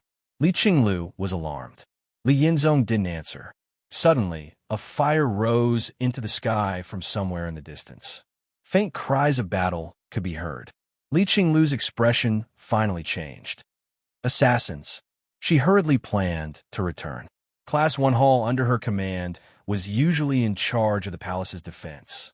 Now that she left, they were like a dragon without a leader. She must immediately return to her position and mobilize the experts of Class 1 Hall to face the enemy. But just as she moved, Li Yinzong once again blocked her way. Now that things had reached this point, how could she not understand his intentions? Her expression turned cold. So you also participated in the rebellion? Song Qing-shu also noticed a fire in the distance. His expression suddenly changed. He said to Yelu Nanxian, "That's your room. Li Yuanhao is still unconscious there." Chapter 1760. It was no wonder that his expression changed. After all, his plan was to stay by Li Yuanhao's side and familiarize himself with him. Then, when the time was right, he would replace Li Yuanhao. If something happened to Li Yuanhao, then there was no need to talk about anything else. At this time, Li Qinglu had already exchanged blows with Murong Fu. No matter how weak Murong Fu was, he was still a character on par with North Xiaofeng. His time transposition and 100 schools of martial arts were more than enough to deal with a little girl. After all, Li Qinglu was young. She was younger than Murong Fu by more than 10 years, which meant that she had less than 10 years of kung fu. Naturally, she was at a disadvantage in this aspect. However, with her wave-like subtle steps and her exquisite kung fu of the Xiaoyao sect, she was not at a disadvantage in the fight. Let's go see Li Yuanhao first. Song Qing-shu put his arm around Yelu Nanxian's waist and was about to take her away when his expression changed, and he stopped. What's wrong? Yelu Nanxian was puzzled. Shush, someone's coming. Song Qing-shu made a shushing gesture. At this time, a cold voice came from the night sky. Li Yinzong, how dare you? Following that, a woman in white slowly flew down from midair. Her figure was slender and graceful, her dress fluttering in the wind like a fairy. She wore the same veil as Li Qinglu. It was Li Qiushui whom he had seen before. Beside her was an old man with white hair. He had a sage-like demeanor. It was star constellation Old Monster Ding Chuanxiu. In fact, according to age and seniority, Ding Chuanxiu was Li Qiushui's junior. However, when the two of them stood together, it was like a grandfather with his granddaughter. One couldn't help but admire Li Qiushui's cultivation method. Seeing Li Qiushui's arrival, Li Yinzong's expression changed. He immediately stopped and saluted. "Greetings, old consort." Li Qiushui snorted. "You still have this old consort in your eyes?" Li Yinzong said in a low voice. "Everyone has their own master. I hope old consort can forgive me. I want to see who your master is." Li Qiushui didn't move, but her sleeves swayed slightly. Li Yinzong's expression changed. He stretched out his hand and pressed down on the empty space on his right. He twisted his wrist a few times and then pushed to the side. A nearby rock was instantly shattered. This was Li Qiushui's ultimate skill, the White Rainbow Palm Force. It was silent, and the fist force was not straight, but curved, making it impossible to defend against. Li Qiushui's expression turned grave when he saw the other party neutralize his palm energy. I was wondering who it was. So it's the Murong clan's revolving star passage technique. Are you Morong Bo or Morong Fu? Having his identity exposed, Li Yinzong's complexion also changed.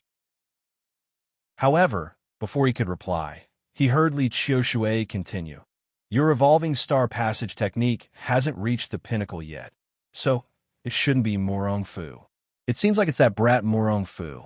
I heard that you couldn't stay in the Southern Song dynasty anymore, so you came to our Western Xia to stir up trouble. As expected, you're not a peaceful person. Now, Li Yinzong had nothing to hide. He pulled off the beard and hair on his face and revealed his original face. Old Princess really has a keen eye. He originally wanted to show his original face to make Li Qinglu look at him in a different light. After all, no matter what, he was also a famous handsome man in the martial arts world. Unfortunately, Li Qinglu didn't even look at him, which hurt him quite a lot. Old Princess's divine power is unparalleled. I won't embarrass myself in front of Old Princess. Goodbye.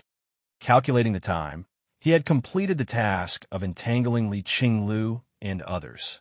Although he was conceited, he didn't dare to fight with the unfathomable Old Princess. Want to leave? It's not that easy. Li Qinglu was angry and was about to stop him, but she was stopped by Li Qiushui. Don't waste time with him. Saving the emperor is more important. Li Qiushui pulled her and flew in the direction of the palace where the fire was rising. At the same time, she said, Xiao Ding, I leave Li Yinzong to you. Not far away, Song Qingshu was dumbfounded. Who was Xiao Ding? When he saw Ding Chunxiu chasing Murong Fu excitedly, he realized that the white-haired old monster Ding was Xiao Ding in Li Qiushui's words. Let's go. Song Qingshu was naturally not interested in watching the battle between Ding Chunxiu and Murong Fu. Just now, he had wanted to rush to the palace where Li Yuanhao was. Unfortunately, Li Qiushui and Ding Chunxiu suddenly came. In order not to expose his trace, he had to continue to hide. Now that they had all left, he naturally didn't hide anymore. Following behind Li Qiushui and Li Qinglu, not long after, a group of people suddenly rushed towards them. Behind them was a group of soldiers chasing them, and in front of them were several guards protecting a person who was escaping. The person in the lead was Li Yuanhao. However, the emperor who usually walked with majestic gait was now a bit miserable. His clothes were tattered and there were scars everywhere. It was obvious that he had experienced a fierce battle. However, what was more eye-catching was his nose. It should be said that his nose used to be. At this time, he was holding a piece of cloth to cover his face. Even so, blood kept flowing out and flowed all over his hands and dragon robe. It was obvious that his nose had been cut off by a knife. Your Majesty, Li Qiushui exclaimed. Her figure flashed, and she used wave-like subtle steps to rush over. She raised her sleeves. No one knew how she did it, but the dozen or so soldiers chasing behind fell to the ground and died. Old Princess. Recognizing Li Qiushui and Li Qinglu, Li Yuanhao finally let out a sigh of relief and fell to the ground. Your Majesty, what happened? Li Qiushui's expression was grave. Although she was also scheming against Li Yuanhao, the current situation was clearly far beyond her expectations. The crown prince brought a group of people to kill their way into the imperial palace. They slashed at me when they saw me. I don't know where the imperial guards in the imperial palace went. I could only run for my life in the direction of the inner palace. Li Yuanhao had just been drugged by Rouge Drunk and was in a state of sweet dreams. In the end, when Brother Ning came in and saw him, he slashed at him without any explanation. However, Li Yuanhao was usually very powerful. Crown Prince Brother Ning was a bit afraid for a moment. He had originally prepared to cut off his head, but the knife had gone astray and only cut off his nose.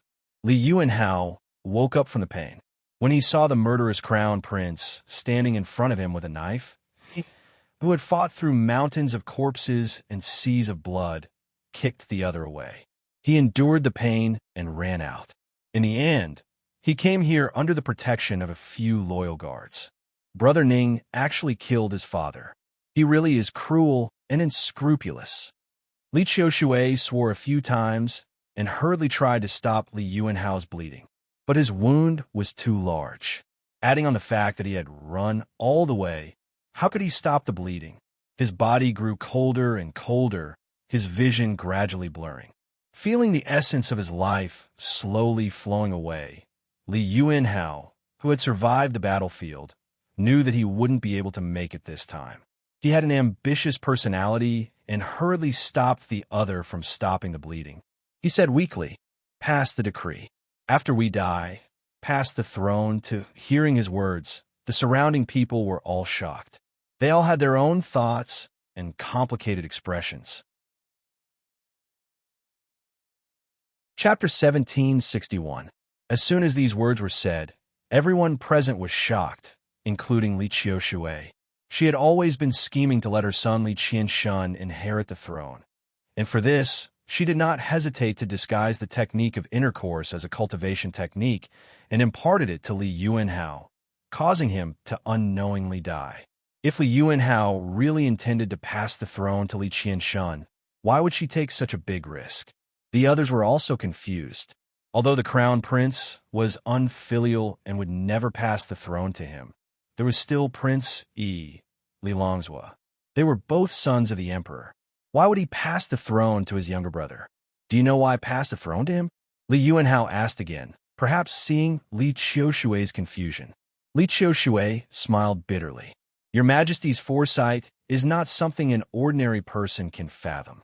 She was thinking that even if Li Yuanhao passed the throne to Li Longzhua, she would have pretended to be passing the throne to Li Qianshun. There were people on her side who would leak it. As for the emperor's guards, she could just kill them and push the blame to the crown prince's party. Could it be that Li Yuanhao predicted that I would do this and simply went with the flow? Unexpectedly, Li Yuanhao's eyes revealed the light of hatred. Today's matter is too strange. There must be something hidden behind it. Brother Ning, that silly man, definitely doesn't have the ability to break into the imperial palace without a sound. Moreover, during the whole process, the imperial guards of the imperial palace seemed to have disappeared, allowing the crown prince's people to enter. Li Yuanhao paused and rested for a long time before he had the strength to continue. The crown prince must be controlled by someone. He is only a chess piece. If I am not wrong, it is most likely Li Longzhua who is setting this up. Prince C? Li Qiushui's eyes flashed with surprise. Although she knew that Li Longzhua was not as peaceful and aloof as he appeared, she never imagined that he would be so generous. I have raised a few unfilial sons. All of them covet this great empire. They don't even care about the father-son relationship. Since that is the case, why should I pass the throne to them? Li Yuanhao said all this with resentment. Perhaps because he was too agitated, blood gushed out again. Song Qing-shu, who was hiding in the distance, couldn't help but curl his lips. Li Yuanhao had stolen the crown prince's wife. So when had he ever cared about the relationship between father and son? Furthermore, there was no such thing as familial love in the imperial family. This I was a bit too hypocritical. However, he soon felt a little sad. He thought of his ambition to rule the world. He had so many confidants, and he would definitely have many children. Could it be that he was also destined to have a father and son fight and brothers fight each other?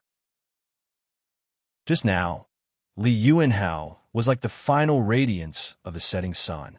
After saying those words, he used up all his strength. Soon, his eyes became blurry and he fell into a semi-conscious state. The imperial physicians who had just been summoned finally rushed over at this time. They worked on Li Yuanhao's body for a while, and all of them broke out in cold sweat. In the end, they all knelt on the ground and kowtowed in apology. The emperor has already ascended to heaven. Of course they were afraid. In previous dynasties, when they encountered this kind of thing, it was fine if they encountered a reasonable one. But if they encountered an unreasonable one, they would directly blame the emperor's death on the imperial physicians and would often have them buried with him. Fortunately, at this time, Li Qiushui was happy that her son had obtained the throne and did not make things difficult for them. She directly ordered her subordinates to collect Li Yuanhao's body and then summoned her imperial brother Li Qianshun and several other important officials to enter the palace. She understood the principle that a long night brings many dreams. She wanted to settle this matter tonight. When tomorrow came to court, She would have her son sit in the throne room to receive congratulations from all sides. At that time, even if there were any Wang Ye with ill intentions, they would not be able to stir up any waves. Song de Ji, what do we do now? Yalu Nanxian, who was hiding in the shadows and seeing everything, couldn't help but ask. Speaking of which, she should have been in Li Yuanhao's room just now. Something like regicide had happened tonight. If it was investigated in the future, she would definitely not be able to escape. Wait, Song Qingshu paused, looking outside the imperial city. Li Qinshan will most likely not ascend the throne so smoothly. Speaking of the crown prince who had just chopped off Li Yuanhao's nose, he was both afraid and excited. When the other fled in panic, he did not personally chase after him, only sending some subordinates. After all, the imperial palace was not his territory. It was better to be careful. Even if Hua Tuo was alive, he would not be able to cure such a serious injury. Li Yuanhao would undoubtedly die. Thinking that he was about to ascend the throne, Crown Prince Ning Ji's nervousness was quickly replaced by excitement. Worried that something might happen if he stayed in the imperial palace, he quickly fled back to the Crown Prince's residence. Mr. Qin, I did it. I am the emperor. You are the prime minister. Hearing the servant report that she was waiting in the study, Ning Ji ran over excitedly. But his voice stopped abruptly because he saw that there was someone beside Qin, she who should not be there. Second brother, what are you doing here? The joy on Ning Ji's face instantly froze.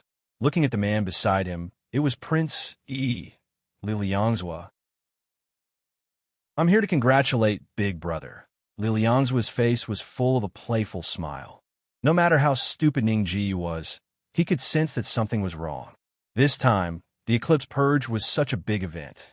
Why would a direct competitor appear in his core territory? Without waiting for the other party to answer, Ning Ji turned around and left, only to find that the door had been locked from the outside. Ning Ji's expression changed drastically. He glared at Qin Shi fiercely. Why did you betray me? Qin Shi smiled slightly. I was never one of the Crown Prince's men. How could I betray him? A hint of confusion flashed in Ning Ji's eyes. I don't understand. Your sister is considered my aunt. We have such a close relationship. Why did you choose to rely on the Liangzhua? Qin Shi replied calmly. A fine bird chooses a good tree to nest in. I only chose a wise ruler. And Prince Yi is better than the reckless and imprudent crown prince in every aspect. At this moment, Li Liangzhua, who was at the side, also spoke up. Let me answer your doubts. There's another reason why Mr. Qin chose me. That is, the moment I saw his niece, I was shocked by her beauty and swore that I would not marry anyone else but her. Although the Qin family and the Mu family were related by marriage, deep down in your hearts, you only treated the Qin family as slaves. Now that the daughter of the Qin family has the potential to become the empress, how do you think they will choose? Ning Ji thought hard for a long time about who the niece he mentioned was. Suddenly, he thought of a beautiful face and blurted out, You mean Mu Wanqing? Chapter 1762. Mu Wanqing is clearly a member of the Mu family. My cousin. Brother Ning glared at Qin Shi fiercely. He could not understand why Qin Shi would give up what was close at hand and seek what was far away. Qin Shi answered lightly, I believe everyone knows whether Wanqing is Mu Yuqi's daughter or not. We can only say that she is a daughter of the Qin family and has nothing to do with the Mu family. Naturally, she also has nothing to do with the Crown Prince. Brother Ning finally lost all hope. With a sudden roar, he pulled out his knife and slashed at Li Liangzhua. He wanted to catch Li Liangzhua off guard and kill the leader first. After Li Liangzhua's death, everything was set. There was still a string of blood on his knife. This was the blood from when he cut off Li Yuanhao's nose. He had just killed his father, and now he unhesitatingly swung the same knife at his brother. It was clear how tragic the internal strife of the imperial family was. Looking at the curved knife coming at him, Li Liangzhua had a mocking expression. He slowly raised his fist and lightly pushed forward. Brother Ning saw that he did not take out a weapon to block and was delighted. He thought, I'll cut off your hand. Just as he was about to meet the knife, he suddenly felt as if he had been hit by a galloping horse. His entire body felt like it was falling apart, and he could not take another step forward. Lowering his head to look at his chest in disbelief, Brother Ning realized that there was a fist-sized hole in his chest that had sunk in. He wanted to speak, but all his limbs and bones were in excruciating pain. He could not even move his tongue. The Kong Tong sect's 7 wounding fists are renowned in the world. One practice causes 7 injuries, and all 7 are injured. Liu Yangzhou pulled back his fist and lightly blew on it, as if it was covered in dust. Imperial brother, you don't think that I've only been cultivating in the Kong Tong sect for the past 10 years? Kiki. Brother Ning's chest heaved up and down rapidly. Obviously, he was very agitated at the moment. Unfortunately, the wound on his chest hastened his death. He let out some meaningless notes from his throat and finally fell to the ground, dead. When he died, his eyes were wide open. He was filled with unwillingness. He had clearly been one step away from the throne, just one step. Looking at Brother Ning's expression on the ground, Li Liangzuo's face revealed a mocking expression. Yo, you still haven't died in peace. Lord Qin, cut off the head of this regicide traitor. Let's enter the palace. In the imperial palace, Li Qiushui summoned a group of ministers to the palace and announced everything that had happened tonight, as well as the death of Li Yuanhao. She then passed down an order to arrest the crown prince throughout the world. The ministers of the imperial court looked at each other in dismay. What happened tonight was really shocking. They didn't expect that the emperor, who had been walking with a majestic gait just a moment ago, would disappear just like that. Furthermore, the murderer was actually the crown prince. Of course, they did not doubt this. After all, in this period of time, Li Yuanhao had killed the Mu brothers and banished the empress to the cold palace. All of this was a signal that he was cutting off the crown prince's wings. Everyone was guessing if the crown prince would be forced to do something desperate. Today, Li Yuanhao had left the crown princess in the palace. Although he had done some face work and had exchanged a palace maid, this kind of thing could only deceive the middle and lower officials and the common people. How could it be hidden from the old foxes of the court? To reach this position, whose power was not deeply rooted and who didn't have spies in the imperial palace. Everyone was discussing that Li Yuanhao had gone too far in this matter. Many people even started to sympathize with the crown prince. So no one was surprised to learn that the crown prince had charged into the palace in anger to do such a thing. After arranging other matters, Li Qiushui finally announced Li Yuanhao's last will, passed the throne to his younger brother, Li Qianshan. At this time, many ministers were not calm. Although many of them supported Li Qianshan, there were also many people who were not on the same side as him. Hearing this, someone immediately said, I wonder if the old princess has an edict of succession. Li Qiushui's brow furrowed. She recognized this person as the 6th mansion messenger, Gao Huaichang. She couldn't help but snort. At that time, the emperor was on the brink of death and did not have the time to make a decree. Naturally, it was a verbal decree. The guard by the emperor's side can all testify. In reality, if she had to do it herself, she would definitely have made a series of things like the decree of succession and the imperial seal so that no one could find any flaws. But since Li Yuanhao had personally passed the throne to Li Qianshan, there was naturally no need for her to make those things so that others could find flaws and attack her. But she had never thought that there would still be people who would argue about the fact that there was no decree. At this time, another minister also spoke. What happened tonight is too strange. Moreover, it still needs to be investigated whether the one who assassinated the emperor was the crown prince. With the emperor's death, the crown prince should have succeeded the throne. Even without the crown prince, the emperor has other children, such as Prince Yi, Prince Liang, and so on.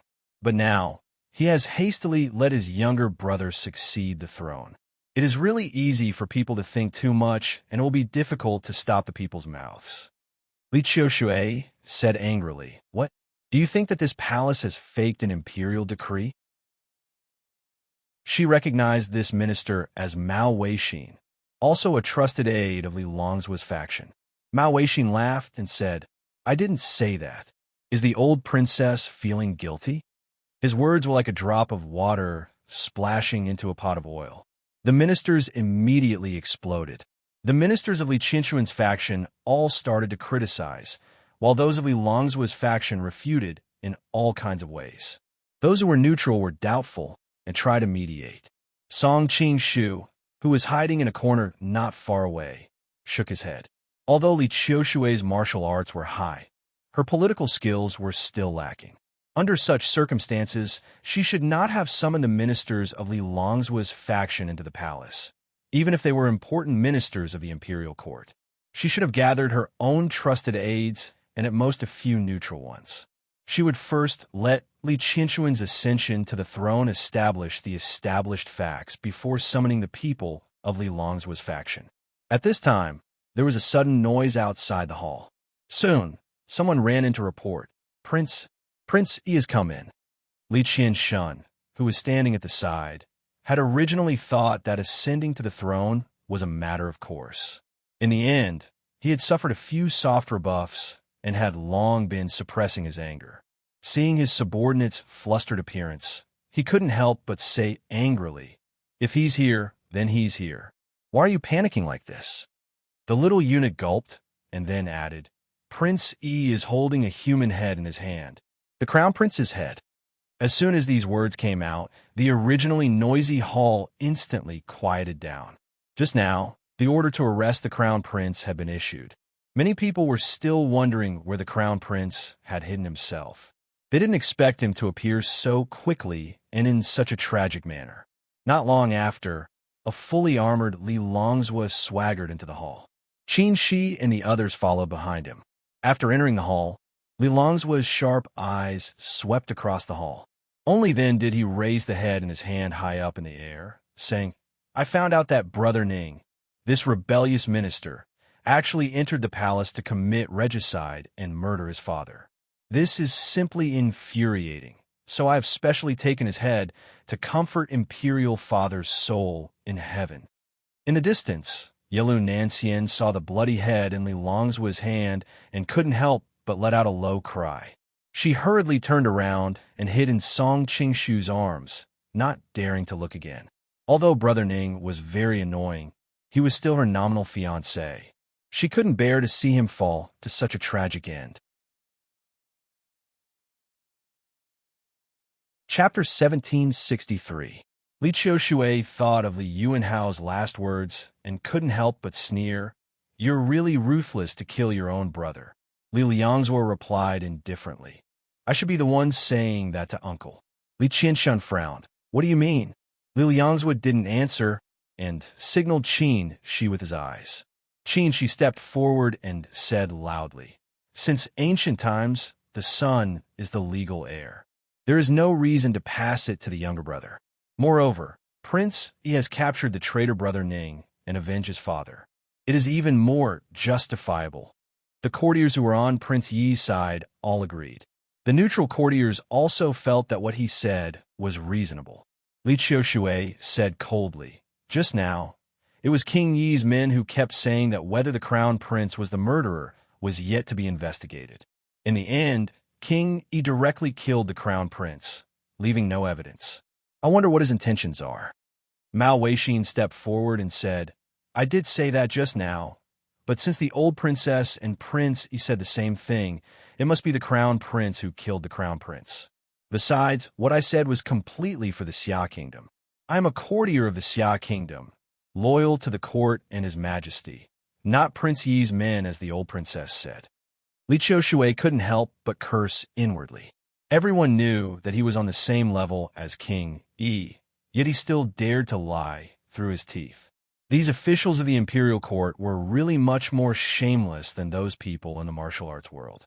However, she couldn't be bothered to waste time with Mao Weixin and directly said, "Before the former emperor died, he personally passed the throne to my brother.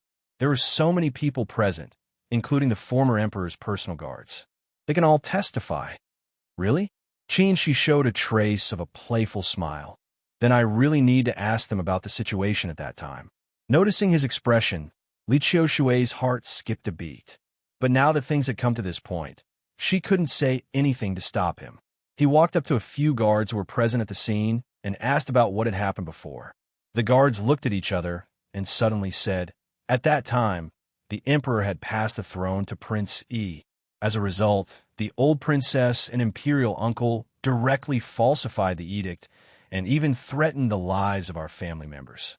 So, we could only do as she said. Nonsense. Li Qinshuan's entire body was ice cold as he couldn't help but curse loudly. He had never expected that the situation would turn out like this. These people's sudden counterattack was fatal. Li Qiushui's pupils also constricted. She had left these guards in the hall to have them endorse her, to prove the legitimacy of her son, who knew that they would betray her at the last minute. Good. I didn't think that you could even bribe the emperor's personal guards. You really have painstaking efforts and great abilities, Li Qiushui said through gritted teeth. But if Ben Gong really wanted to falsify the edict, how could Ben Gong leave these people alive and give them a chance to rebel? I would have silenced them long ago. There's no need to do this. The neutral ministers nodded secretly. Old princess's words were reasonable. Qin Shi directly replied. So the old princess admitted that she falsified the imperial edict, but she just forgot to kill them? Li Qiushui, Li Qinshan, Song Qinshu, who was hiding in the shadows, shook his head and smiled bitterly. In terms of arguing and pestering, how could Li Qiushui compare to the Qin family members who had fought with a group of mouths in the southern Song court? Li Qiushui finally became angry. She had never been a person with a good temper. After being repeatedly teased, her eyes were full of murderous intent. Back then, His Majesty shouldn't have taken in your Qin family. As expected, you are a group of people who bring disaster to the country and the people. Today, Ben Gong will clean up for His Majesty. Ding Chunxiu, who was at the side, received the signal. He immediately spread his wings and flew towards Qin Shi. He stretched out his hand and grabbed at the top of Qin Shi's head from afar. Once he managed to grab Qin Shi, there would definitely be 5 holes in Qin Shi's head. Moreover, he was proficient in poison techniques. Even a little bit would be enough to kill Qin Shi.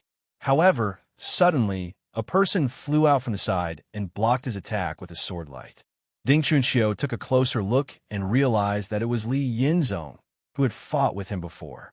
He could not help but laugh in anger. Just now, I let you escape with your life, and now you dare to appear again? Are you tired of living? Li Yinzong laughed coldly and said, Old Monster Ding, I just didn't want to lower myself to your level. Do you really think that I am afraid of you? Ding Chunxiu put on a fake smile and said, Good. Let me experience your shifting stars and see if you can use my great art of transposition. As soon as he finished speaking, he waved his goose feather fan and attacked. Li Yinzong was already prepared and directly swung his sword to meet the attack. The two of them instantly fought. Seeing that they could not determine the victor within a short period of time, Li Qiushui said to the Class 1 Hall elites beside her, Someone, King E, is rebelling. Take him down. However, the Class 1 Hall elites looked at each other, and no one made the first move. Duan Yanqing, who was the leader, had his eyes half closed as if he was asleep.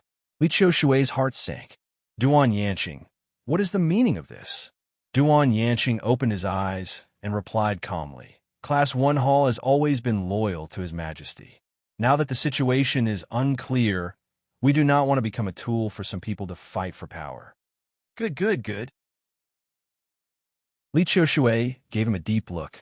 Before he could say anything, a deep voice suddenly came from outside the hall. Who was making a ruckus in the hall? Everyone looked in the direction of the voice and saw a burly man walking in. He was fully dressed in armor and had one hand on the sword at his waist, as if he could draw it at any time. His entire person was filled with a murderous aura. It was the great General Helian Taishu. The military power of Xixia was jointly controlled by the emperor and the leaders of the various tribes.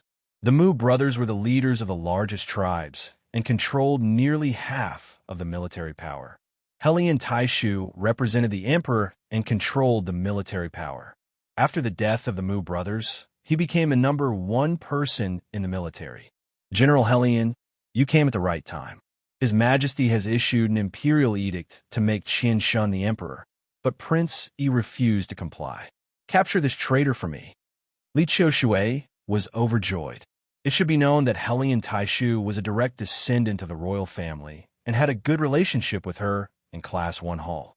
Unexpectedly, Helian Taishu replied coldly, "But I received news that it was the old princess and imperial uncle who issued a fake imperial edict." All the officials in the hall gasped. No one expected him to openly oppose the old princess. In this way, even if the emperor's will was true, Li Qianshun would not be able to become the emperor.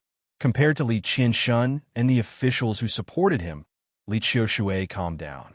She looked at Li Liangzhu deeply and said, "No wonder Prince Yi is so calm. It turns out that you have long been prepared." She could already see that Helian Taishu had obviously sided with Li Liangzhu. "You flatter me. Didn't the old princess also prepare a lot?"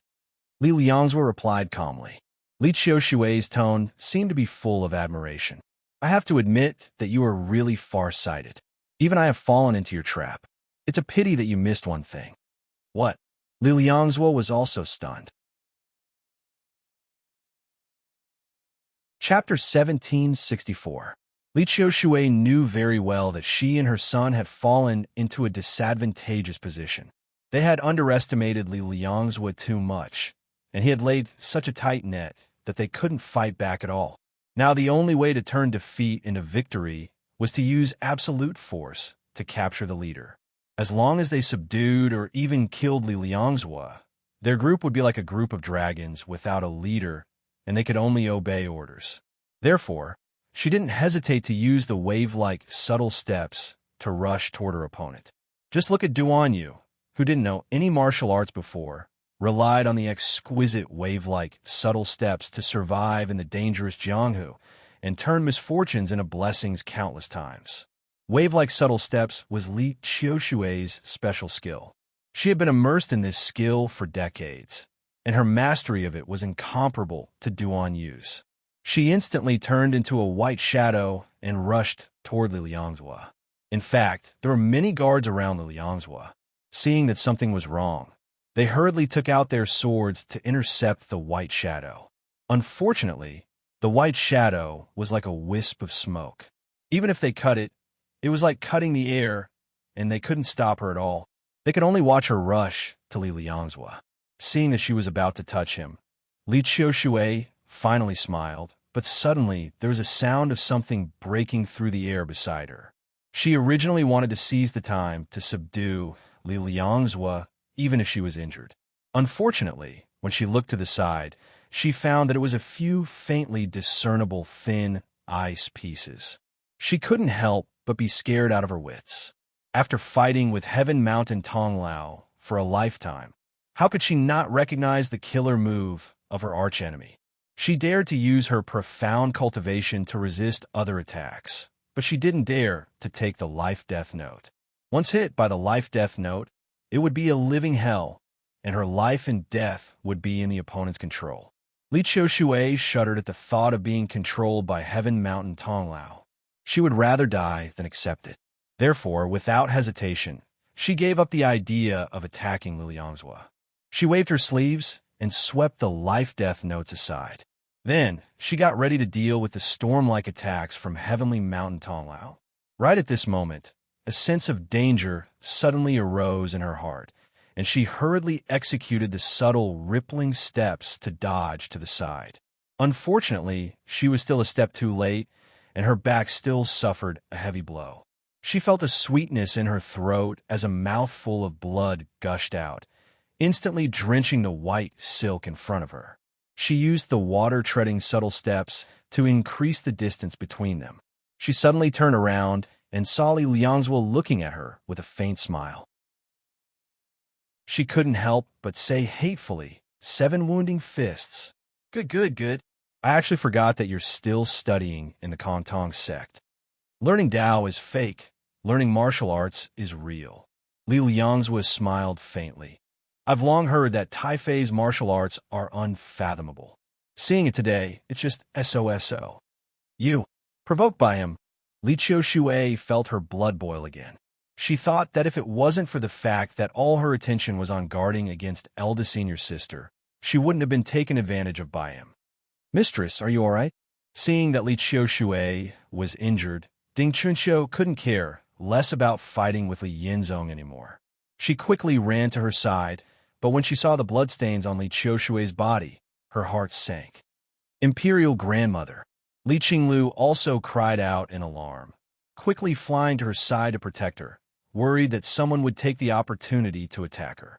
"Little slut, I didn't think you'd be regressing the more you live, being injured to this extent by a junior." At this time, an old voice came from the entrance of the hall. The voice was filled with uncontrollable joy. Everyone's expression changed slightly. This voice came from afar, shaking the entire hall. Most importantly, everyone's emotions were completely controlled by her laughter, as if they wanted to dance along with her laughter. The ministers who didn't know martial arts were puzzled, but they weren't shocked.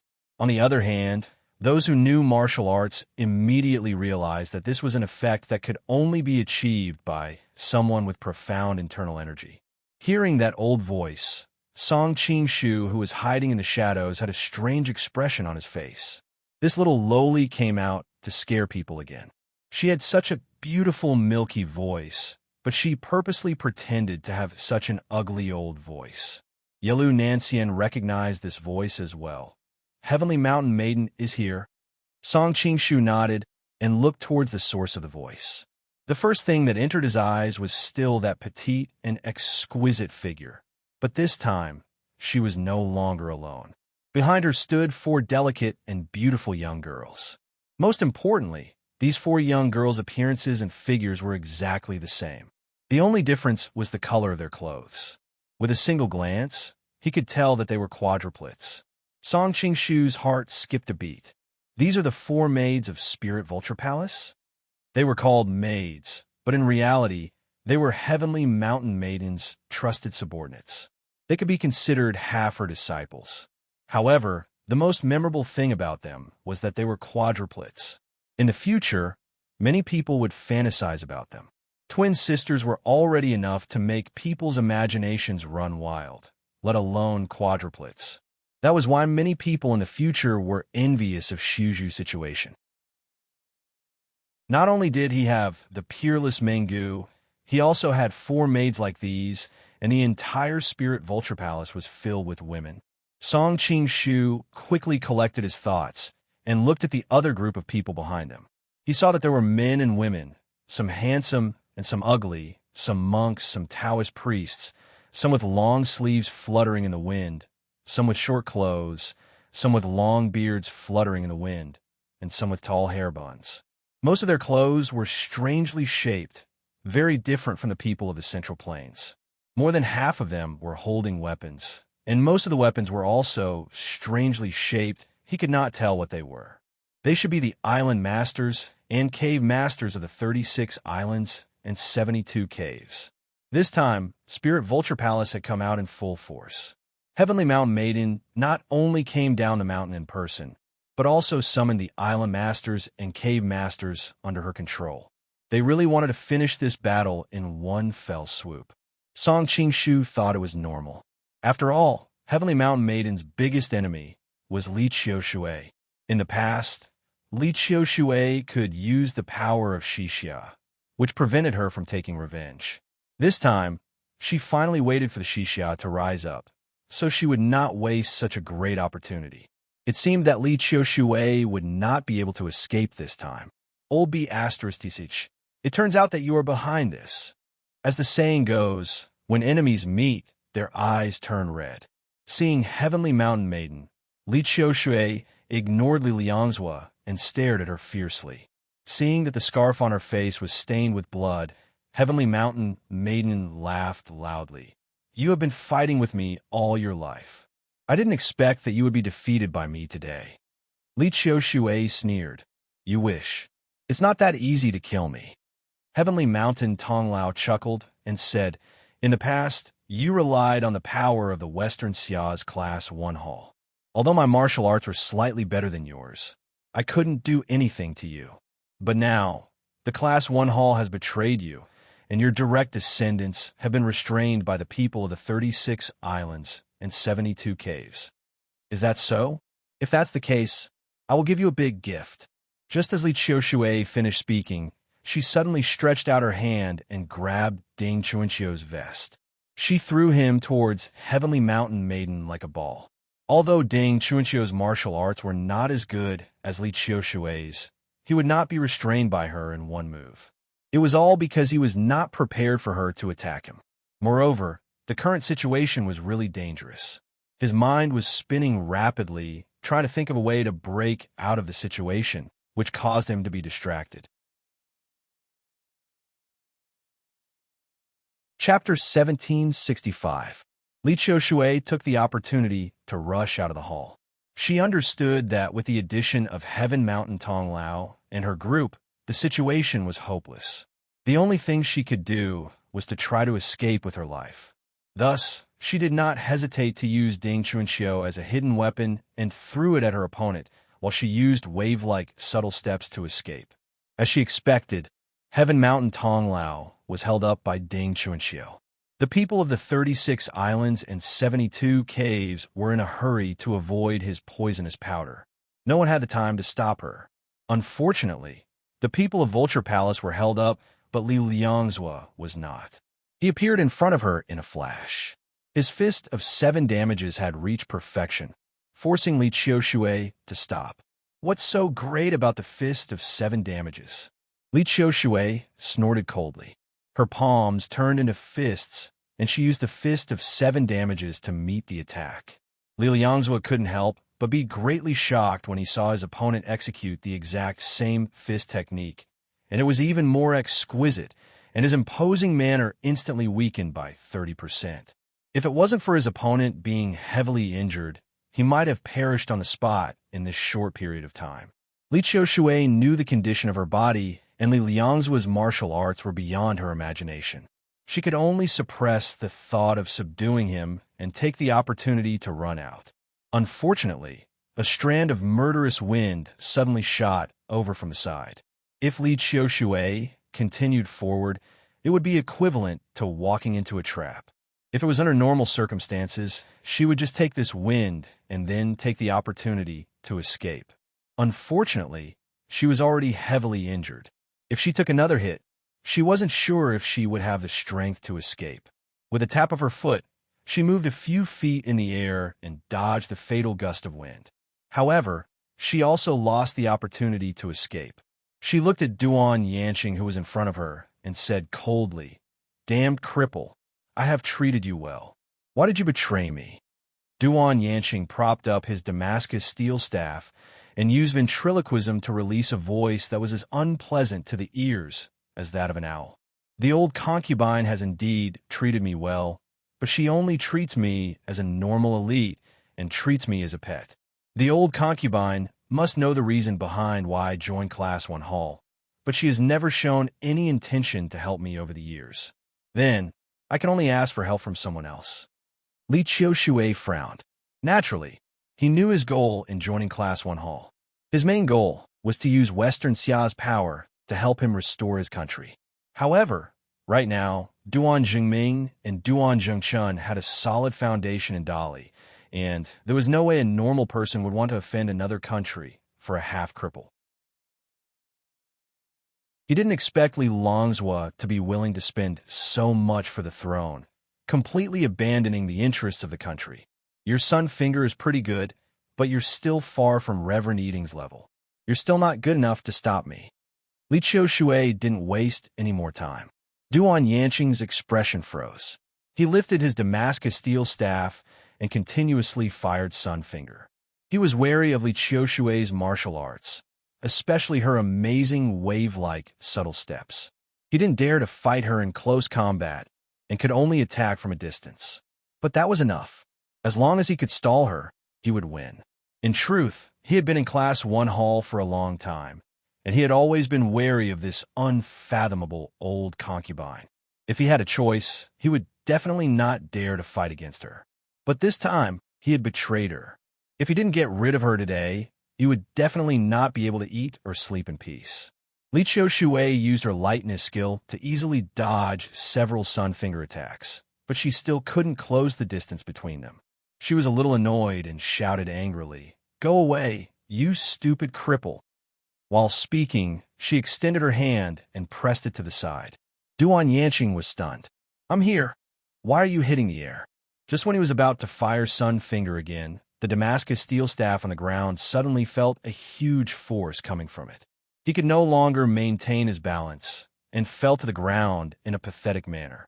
At that moment, he finally realized that this was the legendary White Rainbow Palm Force. The Palm Force could turn, and it lived up to its name. In the distance, Song Qingshu nodded. Duan Yanqing could actually be considered as a first-class player in world of martial arts. The main reason why Li Qiushui could defeat him so easily, even though she was heavily injured, was because of her good judgment. She knew that Duan Yanqing's legs were broken, so his lower body was his weakness. That was why she didn't direct her palm force to his body, but to the staff that supported him. When he saw that Li Qiushui was about to break through the last line of defense and rush out of the hall, a sword suddenly pierced through the ground. It was Li Yinzong. He had the same thought as Duan Yanqing. He knew that he had betrayed Li Qiushui this time. If he let her escape, he might not be able to sleep peacefully for the rest of his days. Li Qiushui's heart sank. If she was at her peak, she naturally wouldn't care about him. But now, the key was that Murong Fu's family had a long history of martial arts. Even though it was difficult for his martial arts to reach the top level, he had no obvious weaknesses with his revolving star passage technique and knowledge of many schools. He wasn't like Duan Yanqing, who could win quickly. If he wasted any time today, he would definitely die. Fortunately, a shout came from the side. Li Qinglu rushed out and blocked Li Yinzong. While fighting, she quickly said, "Imperial Grandmother, I'll take care of this. Go quickly." Li Yinzong's expression changed. The sword in his hand became even sharper. Unfortunately, Li Qinglu had received Li Qiushui's teachings. Her martial arts were extremely exquisite. How could he get rid of her? Seeing that Li Qinglu was covering for her, Li Qiushui hesitated. But in the end, she still rushed out. She was very clear that if she stayed, everyone would die. If she escaped, the other party would be afraid of hurting her, and Li Qinglu and the others might be able to keep their lives. It was a pity that Li Liangzhua had already recovered by this time. Together with great General Helian Taishu, he blocked her path. Li Qiushui used the same old trick, no longer using the more exquisite White Rainbow Palm Force, but instead using the Seven Injures fist with immense destructive power. Li Liangzhua was bewildered as he parried. "Where did you learn this 7 wounding fists?" The 7 wounding fists was a secret of the Kong Tong sect. Other than a manuscript that Xie Sun had stolen, the Kong Tong sect had only passed it on to him. Where did the other party learn it? And from the looks of it, the other party's level was clearly above his. Li Qiushui giggled like a coquettish girl. "I don't only know the 7 wounding fists. I know the Beggar Clan's 18 Dragon Subduing Palms, Shaolin's Prujna Palm, Great Guardian Deity Fist, and Mount Meru Palm. If you want to learn, I can teach you." Although he knew that the other party was trying to distract him, Li Liangzhua was still a bit tempted. These palm techniques were all the best in the world. If he could really learn them, thinking like this, his hand slowed down a bit. He was afraid that he would accidentally kill the other party. He changed his mind and decided to capture the other party alive and interrogate her about these secret techniques. At this time, Tianshan Tonglao shouted, "Don't be fooled by that little slut. She doesn't know those ultimate techniques. She only imitated your 7 wounding fists with a little phaseless technique." Chapter 1766. Ding Chunqiu's martial arts were not very good, but he was most feared for his ability to use poison and his extremely vicious great art of dissolving. Even Sky Mountain Tonglao was a little afraid of hurting him. However, her Sky Mountain Plum Breaking Hand was the best grappling skill in the world. With just a few moves, Ding Chunqiu was in a difficult situation. Ding Chunqiu only felt that there were countless shadows of hands in front of him. He knew that he would be captured soon. After a dozen moves, he quickly shouted and took the opportunity to jump back. Sky Mountain Tonglao was afraid of his great art of dissolving. She was not willing to attack before she figured out the situation. Moreover, she was more concerned about another person. After forcing Ding Chuanxiu back, she immediately looked to the side. At this time, because of her reminder, Li Liangzhua regained his confidence. At the same time, he no longer showed mercy. Li Qiushui was suddenly in a difficult situation. Little bitch, this day next year will be your death anniversary. Sky Mountain Tonglao grinned and no longer paid attention to Ding Chuanxiu. She directly pounced on Li Qiushui. Ding Chuanxiu, who was standing on the side, rolled his eyes.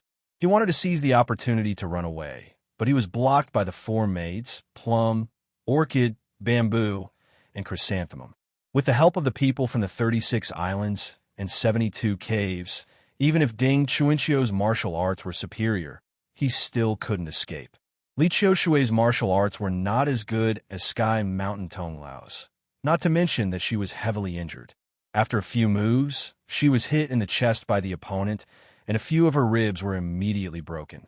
If it were not for the magic of wave-like, subtle steps, she did not know how many times she would have died in this short period of time. She spat out another mouthful of blood.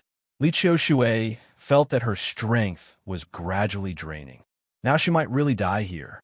Li Liangzhua laughed and said, "Old princess, quickly surrender. Today, even if the gods come, they can't save you. If you surrender, I might spare your life." He was very interested in Li Qiushui's little phaseless skill and wave-like subtle steps. He wanted to capture her and force these two skills out. Besides, she had been in charge of Class 1 Hall for many years, so she must have a lot of secrets in her hands. They were all worth questioning. Even though Li Qiushui was in a sorry state, her voice was still charming and moving. She giggled. "I'm afraid a junior like you can't make the decision on this matter. Even if you want to spare my life, that slut Wu Xingyun will not agree." Hearing her words, Li Liangzua's heart sank instinctively. He also knew the grudge between the two of them. Heaven Mountain Tonglao would never let her go. Even so, when he thought about how he was about to become the emperor, but he still couldn't keep his word, he felt a little unhappy. In the distance, Song Qingshu couldn't help but admire Li Qiushui. Even in such a situation, he still tried to sow discord between his enemies and achieve the desired effect with just a few words. "Don't listen to him trying to drive a wedge between us. My Vulture Palace's martial arts are many times better than hers. When the time comes, I'll teach you a few." Although Heavenly Mountain Tonglao was a little rash and hot-tempered, she had lived for almost 100 years after all. She could see through Li Qiushui's intention at a glance. Li Liangzhua smiled slightly. "Tonglao is too serious. Why would I fall into her trap?" As for whether he really fell into her trap, only he himself knew. At this moment, Heavenly Mountain Tonglao, Li Liangzhua, Helian Taishu, Duan Yanqing, and the other experts were all attacking Li Qiushui. Even if Li Qiushui was at her peak, she wouldn't be able to withstand them, let alone now that she was seriously injured. Very quickly, she received a few more heavy blows. Li Qiushui's vision became a little blurry. Suddenly, a thought arose in her mind. If Wu Yazi was here, he definitely wouldn't sit and watch me be bullied like this. However, she quickly thought about what she had done all these years. It was already good enough that Wu Yazi didn't hit her when she was down. Why would he help her? Although she had always thought that she hated Wu Yazi, she didn't expect him to be the first man she thought of when she was dying. Heavenly Mountain Tonglao saw an opening and slammed her palm towards her opponent's forehead. Her Heavenly Mountain 6-yang palm was hard and fierce. Once it landed, even rocks would be smashed into pieces, not to mention a human's flesh and blood. She hated Li Qiushui to the extreme, so even if she wanted to kill her, she had to use a cruel method. Didn't the other party care about her beauty the most? Then this palm would smash her head into mush, so that she would be an ugly ghost even in the netherworld. Imperial Grandmother Li Qinglu, who was not far away, couldn't help but be furious when she saw this scene. Unfortunately, she was entangled with Li Yinzong and couldn't come over at all. As for Li Qianshun and the others, they were already under the control of Li Liangzua's subordinates and were even more powerless. Looking at the other party's rapidly descending palm, Li Qiushui could only close her eyes in despair. However, after waiting for a while, the expected pain didn't come. Instead, she fell into a warm embrace. She opened her eyes and found herself in the arms of a man in a white robe. Although the other party was wearing a mask, the exposed skin showed that he was as fair as jade. In addition, his long hair fluttered in the wind, and his body was light, making him look like an immortal. At this moment, Heavenly Mountain Tonglao felt as if she was struck by lightning. She looked at the two of them with trembling fingers. Wave-like subtle steps. "Junior, is that you?" Li Longzhua and the others were shocked when they heard this. Wu Yazi. Just now, the other party had rushed into the battle circle of the few masters and forcefully snatched Li Qiushui away at the critical moment. Their attacks all missed. In the entire Jianghu, there were probably only a handful of people with such skills. Ding Chunxiu, who was not far away, widened his eyes. He thought to himself, "Didn't I break all of Wu Yazi's meridians?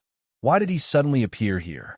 However, the qinggong that the other party used just now was indeed wave-like subtle steps. Moreover, it could be seen that it couldn't be performed without decades of cultivation. Looking at the other party's immortal aura, he really looked like Wu Yazi. Moreover, Li Qiushui was his wife, and Heavenly Mountain Tonglao was his senior sister. He couldn't be mistaken. For a moment, Ding Chunxiu even thought of seeking refuge with Heavenly Mountain Tonglao. The masked man didn't stop at all. He carried Li Qiushui and ran out. Li Longzhua and the others wanted to stop him, but his wave-like subtle steps was too exquisite. He walked even better than Li Qiushui, and all kinds of fatal attacks hit the air. With a few leaps, the man disappeared into the distance with Li Qiushui. The group of people chased after him for a few steps and immediately gave up. The man was too fast, and they couldn't catch up at all. Chapter 1767. The mysterious man took Li Qiushui away from the imperial palace in a few leaps, which amazed her. "Wu Yazi, I haven't seen you for so many years. Your lightness skill is getting better and better."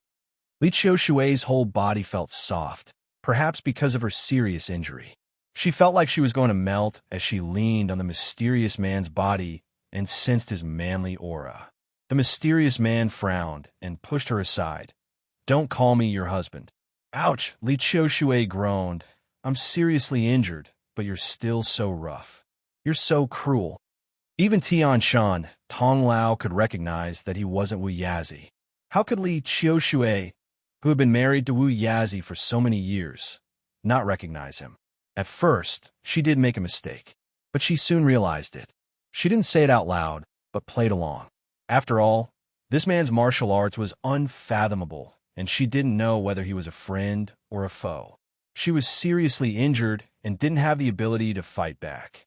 She might as well use her advantage as a woman to make the man feel pity for her and escape. If you were a little girl, I wouldn't have been able to resist. But when I think of your age, I feel disgusted. The mysterious person was naturally Song Qing-shu.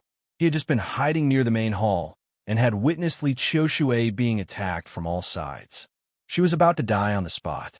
Considering that she was Li Qingluo's mother, if Li Qingluo found out in the future that he did nothing to save her, who knew how she would react? Of course, apart from the factor of Li Qingluo, he was more concerned with the current situation. Originally, he and Yelu Nanxian had planned to familiarize themselves with Li Yuanhao in the imperial palace and then replace him with Li Yuanhao. In the end, he didn't expect such a thing to happen. First, the crown prince killed Li Yuanhao, then Li Liangzhua killed the crown prince, and then there was a big fight with the Taifei, an imperial uncle. If he didn't do anything, Li Liangzhua would be the one to successfully sweep away all the obstacles and ascend to the throne. In that case, his trip to the Western Xia would be in vain, and his efforts would be in vain. Only by keeping Li Qiushui alive could he keep the balance. Then he would have room to play. Li Qiushui felt a little embarrassed by the other party's words. He could only bow and say, "Many thanks to Benefactor for saving my life. May I know Benefactor's name? I will definitely repay you in the future." "There's no need to repay me. Song Qing-shu waved his hand. You and I have some history. Saving you this time was just a small effort. Naturally, he would not reveal his relationship with Li Qingluo. Otherwise, how would he be able to happily act cool? He could only call her mother-in-law or auntie. Just thinking about it sent chills down his spine. Origin? Li Qiushui looked at him in surprise, wondering what kind of relationship he had with him. Just as he was thinking, he suddenly felt his blood boil, and he couldn't help but vomit blood again. Song Qingshu frowned. Your injuries are too severe. Sit down quickly. I'll treat your injuries. Li Qiushui nodded and sat cross-legged on the ground to heal her injuries. Song Qingshu directly pressed on the major acupuncture point on her back, and a strong stream of inner force flowed into her to heal her injuries. There were several wounds on her body. There were from Heaven Mountain Maiden, Lil Yangzhua, Duan Yanqing, Helian Taishu, and others. Of course, the most severe was Li Liangzua's 7-wounding fist. If it weren't for Li Qiushui's profound inner force, that earth-shattering 7-wounding fist would have broken her meridians and killed her on the spot. Feeling the strong inner force coming from her back, Li Qiushui was secretly shocked. This person's inner force was unfathomable. For a moment, she even thought of using the Dark North Divine Art to absorb the other party's inner force. But now that she was heavily injured and the other party's martial arts were too high, she was worried that she might accidentally backfire. She had to give up on that risky idea. About the time it takes to burn a stick of incense, Song Qingshu withdrew his palm. I've temporarily suppressed your injuries. Next, find a place to heal yourself. With your inner force, you should be more or less healed in a month or so. If he was alone, he could heal her for a while longer. But Yelu Nancian was still waiting in the palace. He couldn't waste too much time. Thank you, benefactor, Li Qiushui said weakly. Hold your chest. Feeling the blood on her face, she couldn't help but frown. She pulled it off and threw it to the side. Song Qingshu was about to leave, but when he saw her appearance, he couldn't help but stop in shock. Ew, why are you still so young? The woman in front of him was dressed in white. Her figure was slender and graceful. Her features were like a painting, her eyes were bright, and her skin was as white as snow. She didn't look like an old woman, but a young woman in the prime of her youth. No wonder when Duan Yu saw her jade statue in the Wuliang Mountains, he was immediately bewitched. She had an otherworldly aura, but upon closer inspection, there was a seductive charm between her brows. She was truly the embodiment of an angel and a devil. How could a hot-headed young man like Duan Yu resist her temptation? Feeling the other's shock, Li Qiushui smiled faintly. When one's internal energy reaches a certain level, one can naturally maintain their appearance. Adding to the fact that our Xiao Yao sex martial arts are good at maintaining one's youth, I look much younger than others. Song Qingshu hadn't been in this wuxiao world for a long time. Although he had guessed from the examples of Zhu Yuyin and the others that internal energy was a great help in maintaining one's appearance, he hadn't experienced it himself. Now that Li Qiushui had confirmed it, he couldn't help but sigh at the miraculous power of internal energy. That's right. Wasn't your face scratched by Heaven Mountain Maiden Granny? Why can't I see it now? Song Qingshu noticed an anomaly and couldn't help but ask. So benefactor also knows about the grudge between me and that be asterisk tisich. Li Qiushui touched her cheek. Usually, her voice was gentle and moving, but when she mentioned Heaven Mountain Maiden Granny, it was filled with murderous intent. That's right, she was the one who destroyed my face. However, when Ding Chunxiu was researching poisons, he accidentally came up with an elixir that could reduce scars. Coupled with the constant nourishment from my own internal energy, my face has gradually recovered to its original state. Song Qingshu raised his eyebrows. He really didn't expect that old poison Ding Chunxiu to have such an ability. If he was in the future, he could easily become the richest man in the world just by relying on this elixir that could restore one's appearance. You're lucky. Song Qingshu smiled and was about to leave. Li Qiushui hurriedly called out to him, Benefactor, wait. Song Qing-shu turned around with a puzzled expression. "What's the matter?" Li Qiushui said softly. "Benefactor, can you take off the mask?" Afraid that he would misunderstand something, she hurriedly added, "Benefactor naturally isn't someone who asks for favors, but I can't be at ease and pretend that nothing happened. At least let me know what benefactor looks like. In the future, I won't have to eat vegetarian and pray for benefactor every night." Song Qing-shu instantly laughed. "Don't. If a demoness like you prays for me, I'm afraid that Buddha will blame me." Li Qiushui, "Fine. We'll definitely meet again in the future. To prevent us from killing each other at that time, it's good to let you know what I look like." Song Qing-shu didn't want to be dragged down by Li Qiushui in the end, so he took off the mask on his face. In any case, they would be familiar with each other. When she saw his face clearly, Li Qiushui's mouth opened so wide that an egg could almost be stuffed in. She couldn't recover for a long time. If a little fangirl looked at him with such eyes, Song Qing-shu would naturally be very happy. However, when he thought of the other party's age, he felt a little scared. Is there something on my face? Chapter 1768. Li Qiushui laughed softly. "I thought you would be an old man with a long beard since you were so skilled in martial arts. I didn't expect you to be so young and handsome." Song Qing-shu was rather pleased to be praised by such a person. But on second thought, Li Qiushui had always liked handsome young men. She wouldn't have taken a fancy to me, would she? He had to admit that Li Qiushui was both pure and seductive at this moment. She was like a goddess from the heavenly palace, but also like a seductive witch. This kind of temperament was really unique. If he met such a charming woman without knowing anything, he wouldn't mind having a relationship beyond friendship.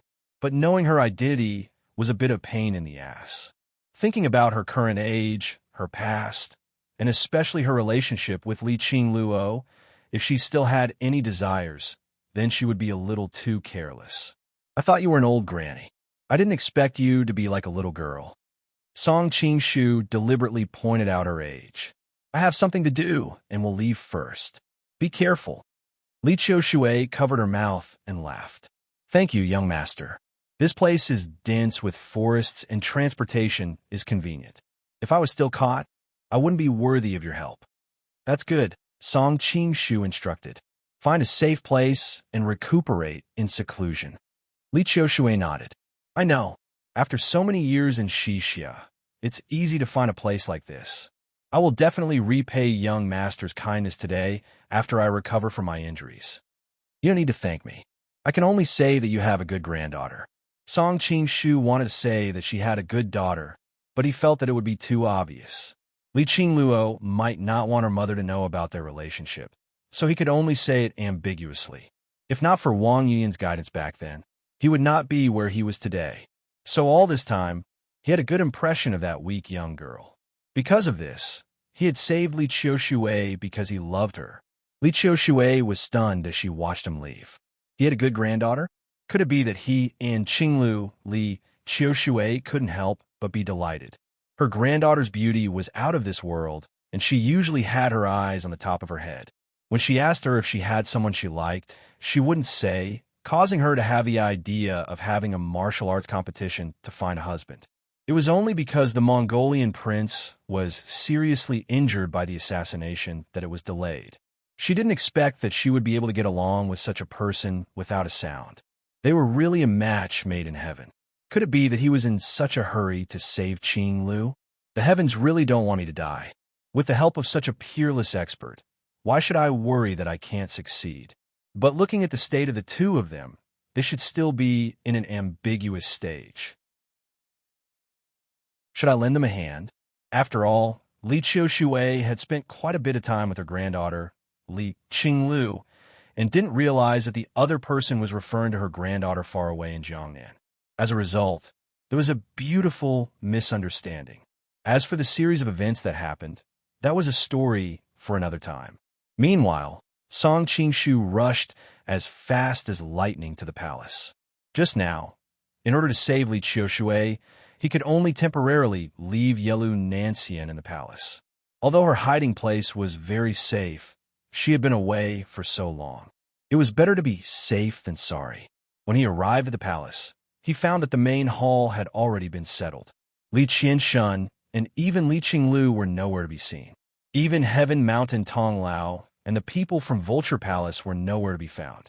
Only Li Liangzhua and his confidants were left there, looking like they were discussing some procedures for the coronation.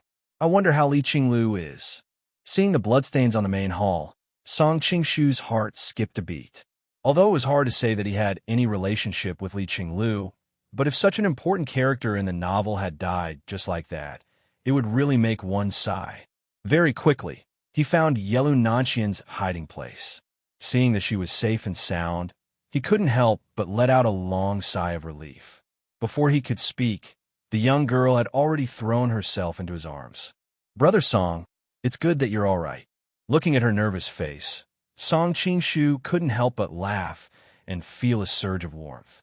In this world, there was someone who was always thinking about your safety, worrying about you. This feeling was really good. "Silly girl, my martial arts are so high. What could have happened to me?"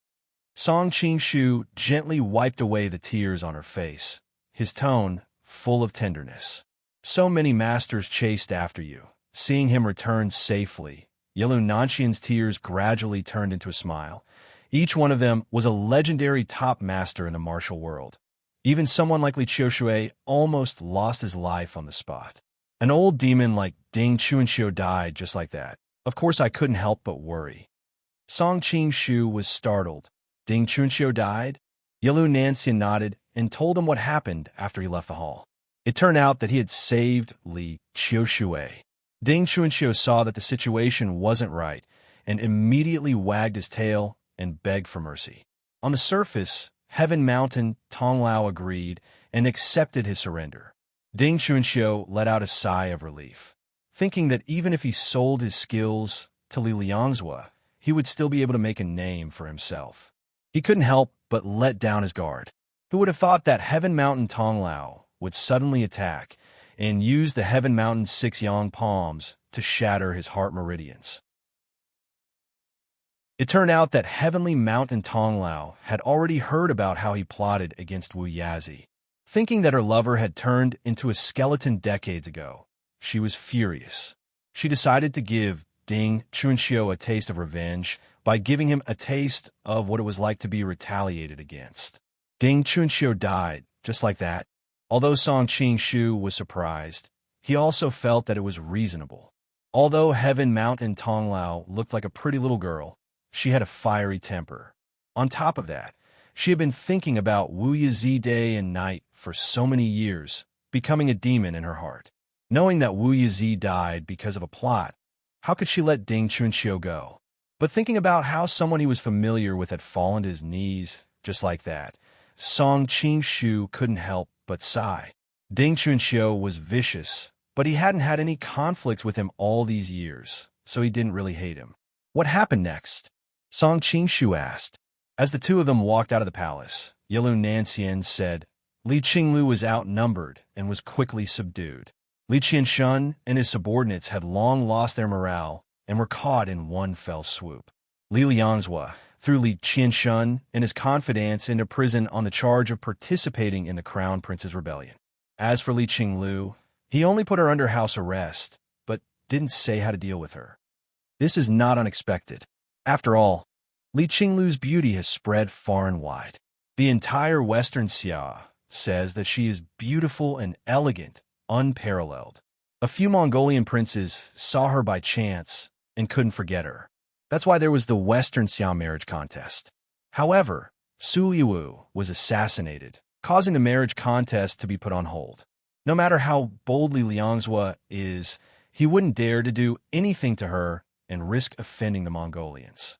At this time, a group of palace guards walked towards them. Song Qingshu put his arm around Yelu Nanxian's waist and used his lightness skill to fly out of the palace. That's right, I'm also wanted. After the two of them left the palace, Yelu Nanxian smiled bitterly. In theory, she was with Li Yuanhao when he was killed. But after the incident, no one knew her whereabouts. Naturally, people suspected that she was also involved in the coup. However, considering her special identity, Li Liangzhua didn't want to become enemies with Liao at such a sensitive time. Instead, he sent people to investigate in secret. Chapter 1769. Where is it? Yilu Nancian was puzzled. The two of them had no friends in the Western Xia, and they couldn't return to the only diplomatic mission they knew, so they couldn't think of a safe place to hide. Jiatan Temple. Song Qing-shu hesitated for a moment, but still told her the destination. Currently, the whole of Spirit State City was in a state of panic. Soldiers were everywhere searching for Li Qiushui, and spies were investigating Yilu Nancian's situation. Jiatan Temple was the safest place, because it was the place where the sinners were placed. The most dangerous place was also the safest place. They could have stayed in the palace, but Song Qing-shu couldn't stay with Yilu Nancian all the time. It was too dangerous to leave her in the palace when he was out on business. Jiatan Temple was much better, and there was Mu Wanqing and Qin Hongyan who could take care of each other. Of course, Jiatan Temple also had another problem, and that was how to explain Mu Wanqing's existence to Yilu Nancian, and how to introduce Yilu Nancian to Mu Wanqing when they arrived at Jiatan Temple. On the way, Yilu Nancian learned about his and Mu Wanqing's past. She faintly sighed. I knew you were a womanizer from the moment I met you. At that time, I was still wondering why those women were so stupid. I didn't expect that one day I would also have such a day. Song Qing-shu also looked apologetic. It's my fault. You treated me wholeheartedly, but I couldn't repay you wholeheartedly. Yilu Nancian shook her head. It's normal for a man to have 3 wives and 4 concubines. Throughout history, men with great ability are surrounded by countless women. To be able to treat women as equals like Song Dage, to be so considerate and considerate, it's rare. Actually, I'm not as good as you say. Being praised by her, Song Qing-shu felt embarrassed. At the same time, he secretly thought that there were still things to learn from the feudal society. If he dared to do this in the future, blood would be spilled on the spot. In fact, this wasn't just because the mainstream values of this era were more male-oriented. Another important reason was that when Yilu Nancian first met him, she knew that he had many female friends by his side. Therefore, in this aspect, she didn't expect much from him. If she knew that he was a loyal and devoted person, and now he dared to have a foot on 2 boats, she most likely wouldn't be able to accept it. Therefore, one must be very careful when playing with one's public persona. If one was not careful, they would end up like those celebrities in the future. Their public persona would collapse at every turn, and it would often bring about a devastating blow. Song Qing-shu knew that it was not wise to continue this topic, so he tried to change the subject. I saved Li Qiushui. She will definitely make a comeback after she recovers from her injuries. She has been running Xixia for decades, and her network of forces is intricate. She won't be defeated so easily. When the time comes, we will watch the fire from the other side and see if we can find any opportunities. Well, Big Brother Song, don't be impulsive. Don't take any risks. If worst comes to worst, we'll just leave Xixia. Yilu Nancian said a few words, and then quickly changed the topic. All right, tell me more about Miss Mu. Seeing her preoccupied look, Song Qing-shu knew that she was worried about how to get along with the other party. Her heart was restless, so he apologetically held her hand and gently comforted her. He also told her about Mu Wanqing's matter. Of course, he was selective about these things. He ignored some of the details of love, and mostly introduced the Mu family's matter this time. He even told her about how Li Yuanhao ran into Qin Hongyan's bedroom, intending to have an affair with her. Yilu Nancian was also exceptionally intelligent. She easily guessed his little schemes, but she didn't choose to expose him. She just listened quietly, and in her mind, she had a general outline of Mu Wanqing's image and character. Finally, they arrived at Jiatan Temple. There were still soldiers guarding the perimeter of the temple. However, the events that happened in Lingzhou City in the past 2 days had made everyone anxious. The soldiers at the bottom were even more anxious. How many of them would seriously guard the temple? Song Qing-shu easily sneaked in with Mu Wanqing. The monks in the temple were also obviously discussing the conflict in the imperial court. They didn't see many people along the way. When they arrived at Mu Wanqing's room, she was talking to Qin Hongyan. When she saw Song Qingshu suddenly appear, she couldn't help but jump towards Song Qingshu. Big brother Song, I haven't heard from you for the past few days. I thought something happened to you. Mu Wanqing unreservedly spoke her mind. On the side, Qin Hongyan saw this prospective son-in-law and subconsciously thought of what happened a few nights ago. She couldn't help but blush, not knowing how to face her. Hey, this is... Mu Wanqing finally noticed Yelu Nanxian behind Song Qingshu. She couldn't help but ask. Song Qingshu could only nervously explain to her. When they learned that she was the future crown princess, and that it was because of her beauty that the rumors in the streets said that it was her beauty that caused the father and son to kill each other, both mother and daughter's expressions changed. I came to Xixiao this time to use my identity as a marriage escort general as a cover. Seeing Mu Wanqing's expression, Song Qingshu explained with a wry smile. I thought you came here specifically to propose marriage. I didn't expect you to come here for another woman. Mu Wanqing bit her lip, tears welled up in her eyes. But she forcefully held them back. She had always been a little jealous. In the original work, even Zhong Ling and Duan Yu, who had a good relationship with each other since childhood, would make her jealous. In this world, she and Song Qingshu had gone through a lot of hardships, so she could reluctantly turn a blind eye to the women by his side. But now that she saw Yelu Nanxian, she still couldn't help but feel wronged and irritated. Mother, what you said before was right. There isn't a single good man. Mu Wanqing simply ignored him and directly ran over to her mother's shoulder. Song Qingshu had a headache. It really wasn't easy to enjoy the blessing of having two wives. Helpless, he could only give Qin Hongyan a meaningful look, asking her to help him out. Noticing him winking at her, Qin Hongyan's face turned red. She thought, why are you looking for me? Originally, with her fiery temper, she would most likely help her daughter scold this group of stinky men. But when she thought of what happened that night, she inexplicably felt a little guilty. She hurriedly said to her daughter, Wanner, don't mess around. It's improper to leave the princess hanging here. As soon as the words left her mouth, she regretted it. Why did she speak up for outsiders? She didn't want outsiders to know about what happened that night.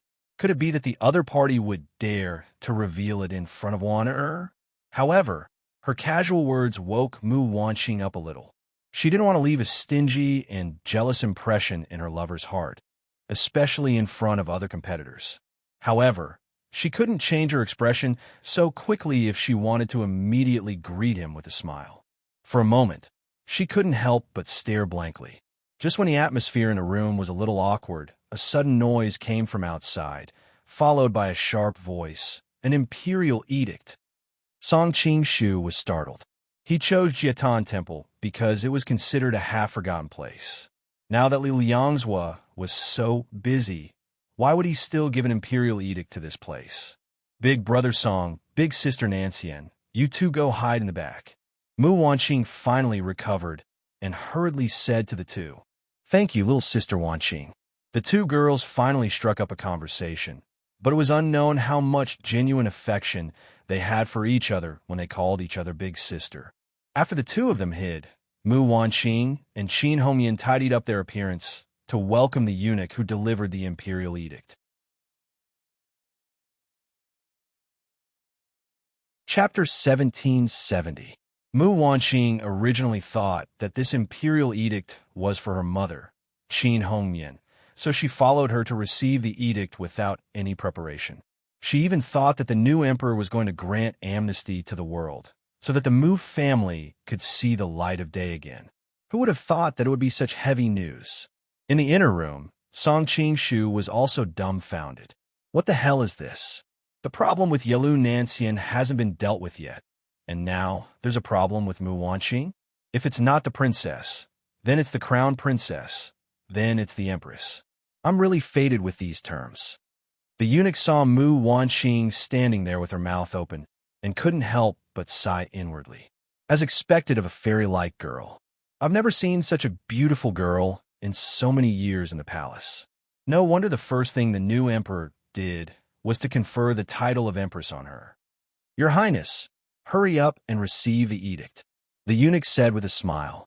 Mu Wanqing raised her eyebrows and snorted. I don't want to be the empress. Whoever wants to be can be it. The eunuch's smile instantly froze on his face. It should be known that the whole family would celebrate if a woman could enter the palace to be a concubine, let alone become the empress. The other side's reaction was beyond his imagination, and he didn't know how to react for a moment. It was Qin Hongmian who reacted first. She pulled Mu Wanqing. "Waner, don't mess around," Mu Wanqing immediately objected. "Mother," Qin Hongmian pulled her aside and whispered, "Li Longzhua is like the sun in the sky now. If you refuse, we can leave, but what about the Mu family? Although I have no feelings for Mu Yuqi, he treats us well, and the Mu family takes care of us in many ways. How can we push them into a desperate situation because of a moment of happiness? What's more, the entire Qin family is in Xixia. Those uncles of yours have to rely on the emperor. If you marry, how will the Qin family live in the future?" "But Mu Wanqing glanced at the inner room. Tears welled up in her eyes. For a moment, she was completely disheartened. At this time, Song Qingshu's secret voice-sending voice drifted into her ears. "Sister Wan, don't worry. Even if you become the Mongolian empress, I'll take you to a faraway place, let alone a mere empress of the Western Xia country." Hearing her lover's words, only then did Mu Wanqing's incomparably chaotic heart calm down. Previously, she was in so much pain because she had to make a choice between her clan and her lover. Now that she could have the best of both worlds, she naturally had to relax a lot. Seeing her expression soften, the eunuch hurriedly stepped forward and stuffed the imperial edict in her hands. He was really worried that this lady would be so capricious that she would disobey the edict. If that happened, the Mu family and the Qin family would suffer. But as the person who passed the edict, he could not guarantee that he would not be implicated for not doing his job well. Miss Mu is the future imperial concubine. Staying in this Jietan temple is truly a grievance. His Majesty has already ordered this old servant to prepare another residence. Would Miss Mu please move? The eunuch continued. Mu Wanqing snorted. I'm not going anywhere. I think this Jietan temple is pretty good. What kind of joke was this? Older brother Song was here. If they moved to another place, who knew if it would be easy for the two of them to meet again? The eunuch hesitated for a moment, but in the end, he still gave in. Since that's the case, this old servant will send people to properly clean up this Jietan temple. Someone come. He was worried that if he continued to pester her, he would anger the other party. If they ended up getting married, then that would be a big mess. Therefore, he could only follow her wishes for some insignificant matters and directly arrange for people to rearrange Jietan temple. Many thanks, Gong Gong. Qin Hongmian went to send off the eunuch and stealthily stuffed a piece of jadeite into the other party's hands. The eunuch was instantly overjoyed. The previous grievance and depression he had suffered here were all swept away. Don't worry, imperial concubine. This old servant will know what to say when I return. Qin Hongmian smiled slightly. Then I really have to thank Gong Gong. Although she had a fiery temper in Jianghu, she was, after all, from a large clan and was once a noble princess. She knew these official etiquettes much better than her daughter. After sending off the group of people who delivered the imperial edict and closing the door, Mu Wanqing couldn't help but stamp her feet. Mother, that damned eunuch is disgusting to look at. Why did you give him such an expensive thing? Qin Hongmian sighed faintly. Wan you're still young and don't understand the dangers of the world. As the saying goes, it's easy to see the king of hell, but difficult to deal with the little demons. If you offend the emperor's personal attendants and go back to stir up trouble, there will be endless trouble. Princess is right. At this time, Song Qingshu and Yelu Nanxian also walked out from the inner room. Hearing him call her princess and thinking of the situation that night, Qin Hongmian felt uncomfortable all over. If it wasn't for the fact that there were other people present, she would have most likely fled. Seeing her lover, Mu Wanqing hurriedly explained.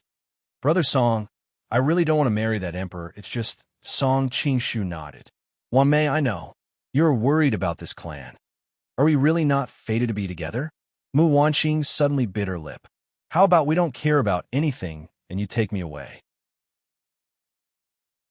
At the side, Qin Homian, no wonder everyone said that girls were extroverted. It really was so. This scene was somewhat familiar.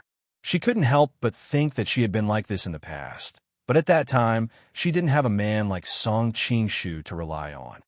Now that you have a lover, you don't want your mother, don't want your uncles. Qin Homian felt that she needed to show some of the dignity of a mother. Otherwise, this little girl would really turn the sky upside down. Song Qing-shu also couldn't help but laugh. He stroked Mu Wanqing's hair and comforted her. Don't worry, it's not as bad as you think. If you don't believe me, look at Nancian Mei. She was the crown princess before and had to shoulder the fate of 2 countries. The pressure she faced was greater than yours. Didn't I also take her out of the abyss of suffering? Seeing the other being so intimate with her daughter in front of her, Qin Homian opened her mouth but didn't say anything in the end. At the side, Mu Wanqing's eyes lit up. Really? Of course it's true. Yilu Nancian had originally felt a bit uncomfortable because of her previous attitude, but seeing her like this, she couldn't help but think of her own situation in the past. She couldn't help but sympathize with her, so she roughly explained the matter of her marriage. Hearing the shocking turn of events, Mu Wanqing couldn't help but admire her. Jie, you are really brave. If it was me, I probably wouldn't have done as well as you. Although she had been jealous before, compared to the current situation, that little bit of jealousy was nothing. Everyone could be said to be united against a common enemy, so the previous misunderstanding was naturally resolved. Yilu Nancian smiled sweetly. That's because I know that Song Dage will protect me. No matter what danger I encounter, he will appear by my side. Naturally, I have more confidence. So you don't have to be afraid. Song Dage will definitely have a way to help you. Really, Song Dage? Mu Wanqing looked expectantly at her sweetheart, even though she knew that he was very capable, but this wasn't a common marriage. The other was the ruler of a country. If she let the empress be taken by another man, how could he let it go?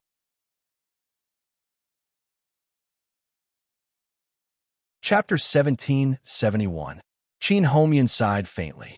She was just like one of her in the past. Unfortunately, she had no one to rely on at that time. Duan Jingchun didn't know how much pressure he was under at that time, but even if he knew, he would probably just stand by and watch. In the early years, she was still a bit naive, but these years in the top families of Xixia, she was imperceptibly exposed to all kinds of conspiracies and plots.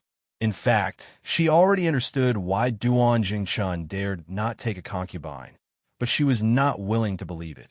Thinking of this, she couldn't help but feel sad. On the other hand, seeing that her daughter didn't rely on the wrong person like herself, she was also somewhat gratified.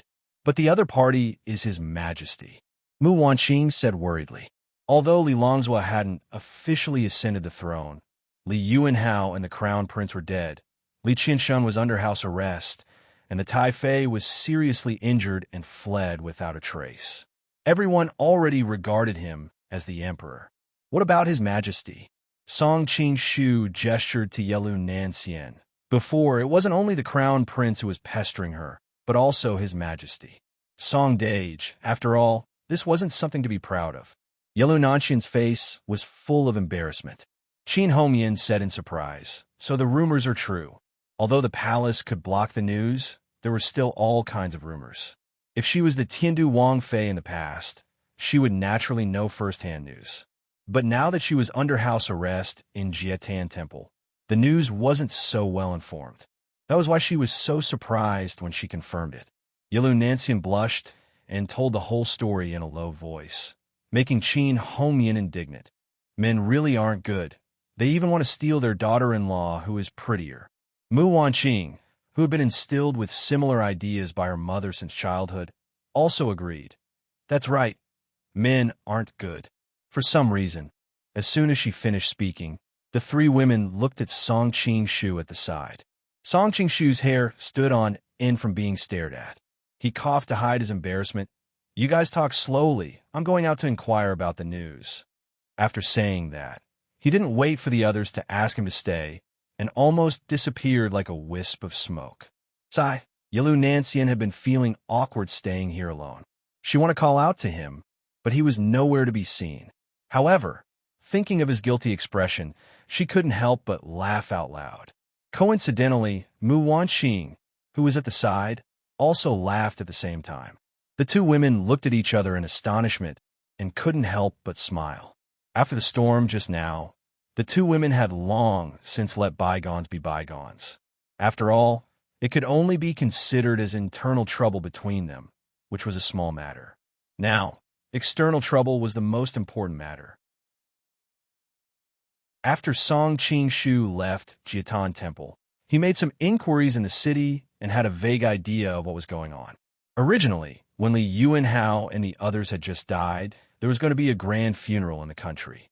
But soon, a court official suggested that the country could not be without a ruler for a day, and advised Li Liangzhua to ascend the throne for the sake of the country's interests. Li Liangzhua speculated again and again, but in the end, he could not refuse and ascended the throne.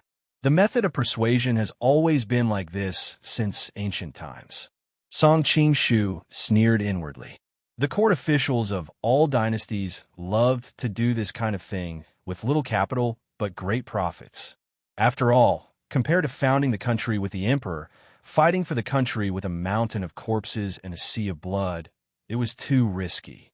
But it was different in times of peace. Those who were persuaded to ascend the throne would also have the merit of supporting the emperor. At least for 3 generations, they could enjoy unlimited glory, so naturally they would rush to do it. However, not just anyone could persuade them to ascend the throne. Usually, it was the new emperor's trusted aides or people with prestige. This time, the persuaders were led by Gao Huaichang and Mao Weizheng. Both of them were people who firmly stood on Li Liangzhua's side during the coup. But there was another person who surprised Song Qing-shu, Qin Shi. No wonder the Qin family would betray the crown prince and side with Li Liangzhua. It turned out that they had already made an exchange of benefits. The reason why Li Liangzhua chose Mu Wanqing as his empress was not just because of her stunning beauty, but also because he wanted to return the favor and draw the Qin family to his side. In addition, Mu Wanqing was nominally a daughter of the Mu family. Although the Mu brothers were dead, the Mu family controlled half of the Western Xia's army back then. Apart from these court officials, Li Liangzhua still had the great general Helian Taishu under his command, as well as the Class 1 Hall, which was led by Duan Yanqing, the Imperial Guards, which was led by Li Yinzong, Murong Fu, the Heavenly Mountain Maiden Spirit Vulture Palace, the people from the 36 islands and 72 caves, and the experts of the Kongtong sect. All of them were a powerful force. Sai, it's really difficult now. Song Qing-shu couldn't help but complain that Li Yuanhao, Li Qiushui, and Crown Prince Ning were all useless teammates. Not only were they defeated by Li Liangzhua, but they also didn't cause any damage to his core forces. Now, he had to face his terrifying network of forces alone. There was really a great disparity between him and his enemy. Of course, if the real forces behind Song Qing-shu were taken into account, Li Liangzhua's current strength was not worth mentioning. But the problem was that those forces couldn't be used openly. This is a double-edged sword. Taking a shortcut to seize power means that the foundation is not so stable. Song Qing-shu sighed secretly. He didn't know when he could completely turn the forces under his command into his own.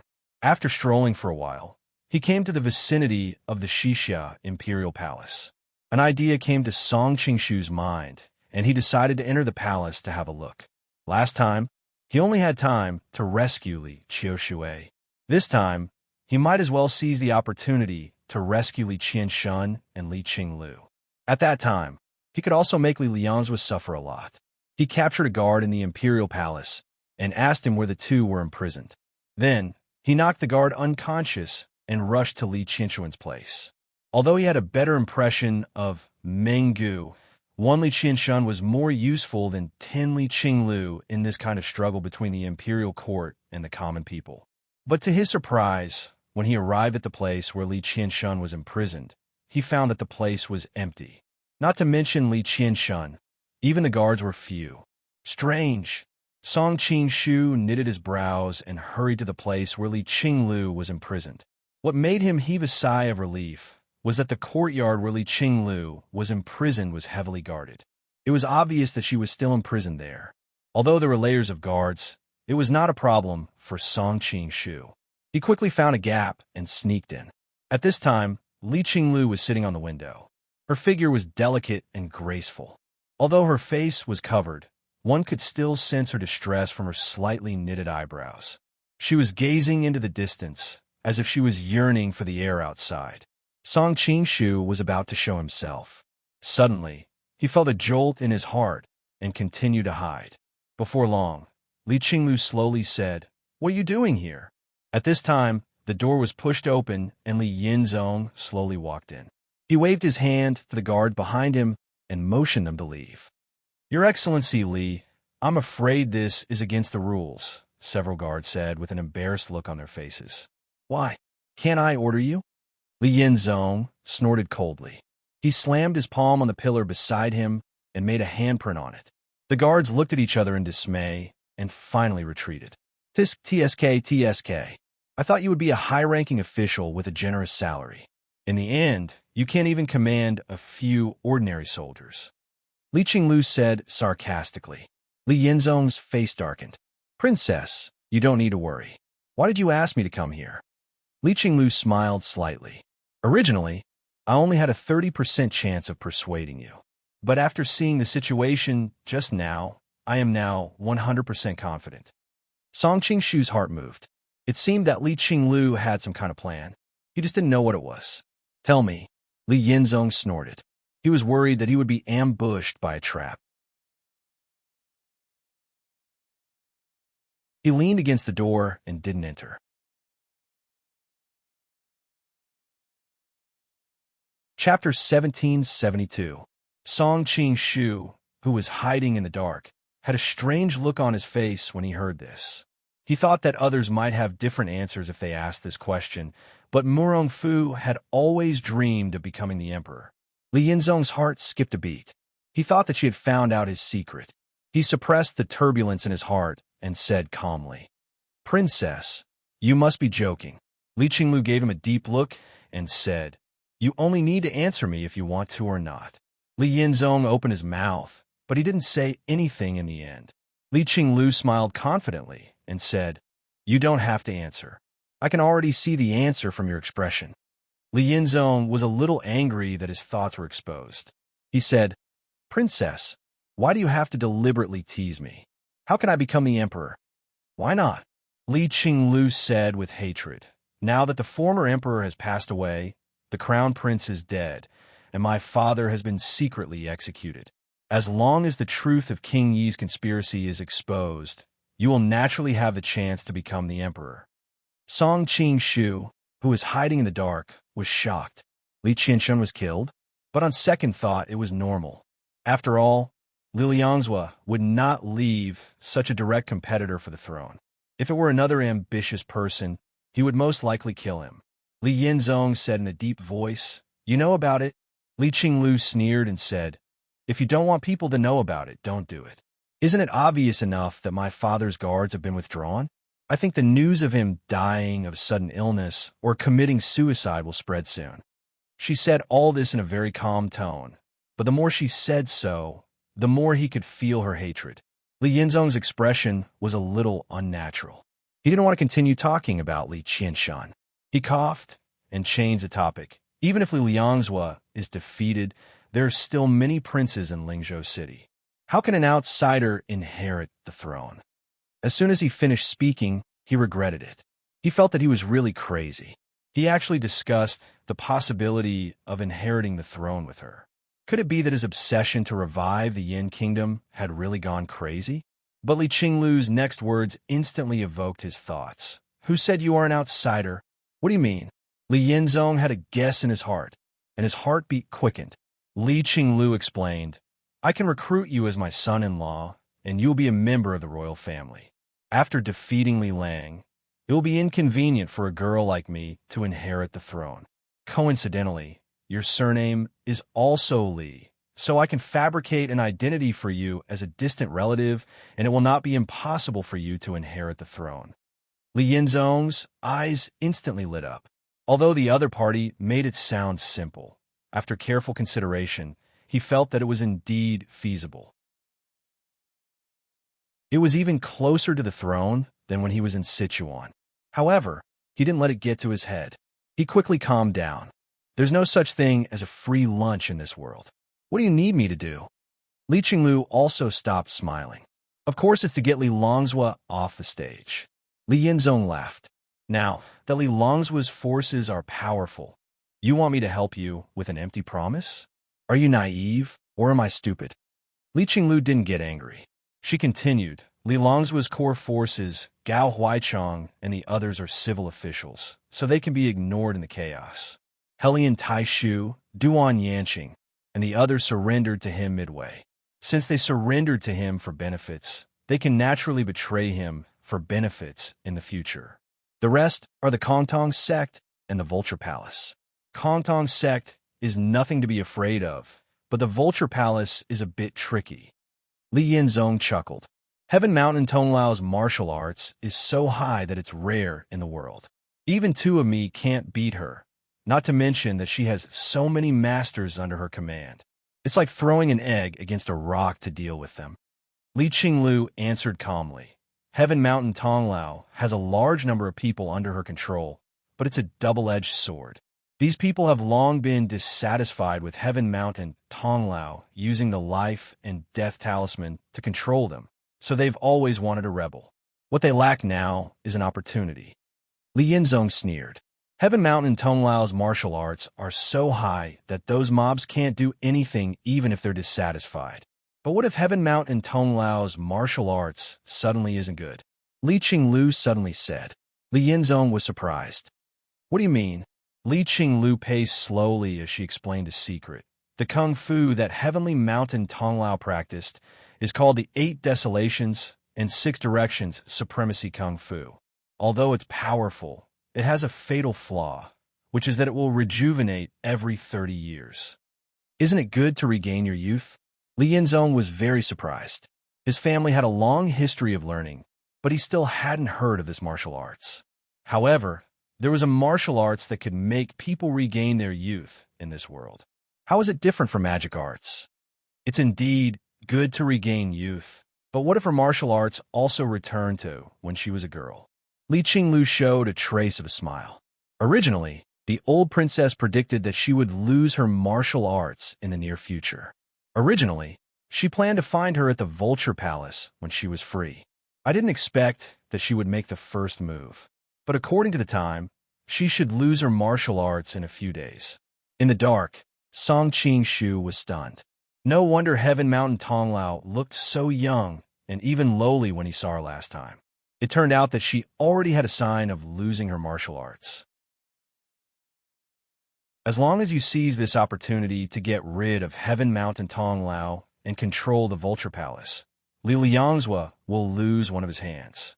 At that time, you'll be the new emperor of Xixia. Li Qinglu continued to tempt him. Even if you fail, the Vulture Palace will be enough for you to dominate the martial arts world. This time, Li Yinzong was really tempted. He was originally unwilling to be under someone else. Relying on Li Longzhua was just an expedient measure.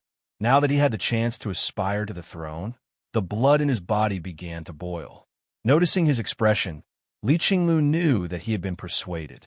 She continued, although there are many people in the 36 islands and 72 caves, there are a few leaders. Among them, Boss Wu and Duanmu Yuan are the leaders. As long as you contact them, I believe that with your reputation as Murong of Gusu, you will definitely become their leader. Li Yinzong frowned and said, after the last coup, the people of the Vulture Palace all disappeared. I don't know Boss Wu, Duanmu Yuan, and the others at all. How can I contact them? Li Qinglu thought for a while and continued. You can go to Jitan Temple and rescue Mu Gaofeng from the Mu family. He and Duanmu Yuan used to be sworn brothers. With his help, you will naturally be able to find Duanmu Yuan and contact those island masters and cave masters. Mu Gaofeng, Song Qing-shu, who was hiding in the dark, recalled that it was Mu Gaofeng who brought Mu Wanqing back to Xixiao in Jiangnan. Mu Gaofeng could be considered as her uncle or something. At that time, She even misunderstood that he was the one who kidnapped Mu Wanqing. Li Yinzong obviously remembered this past. I know Mu Gaofeng. We met once before. All right, I will go to Jitan Temple. But don't go back on your promise in the future. There was a hint of bitterness in Li Qinglu's smile. Don't worry. Although I am not a man of character, I understand that a promise cannot be taken back.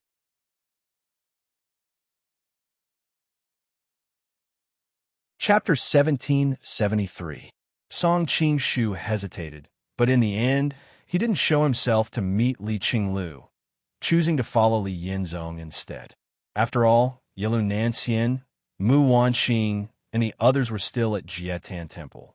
If Li Yinzong discovered anything, it would be troublesome.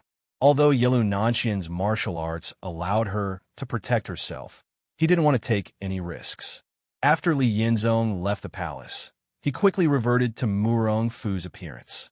Obviously, he knew the risk this time was high and didn't want his hard-earned identity to be exposed.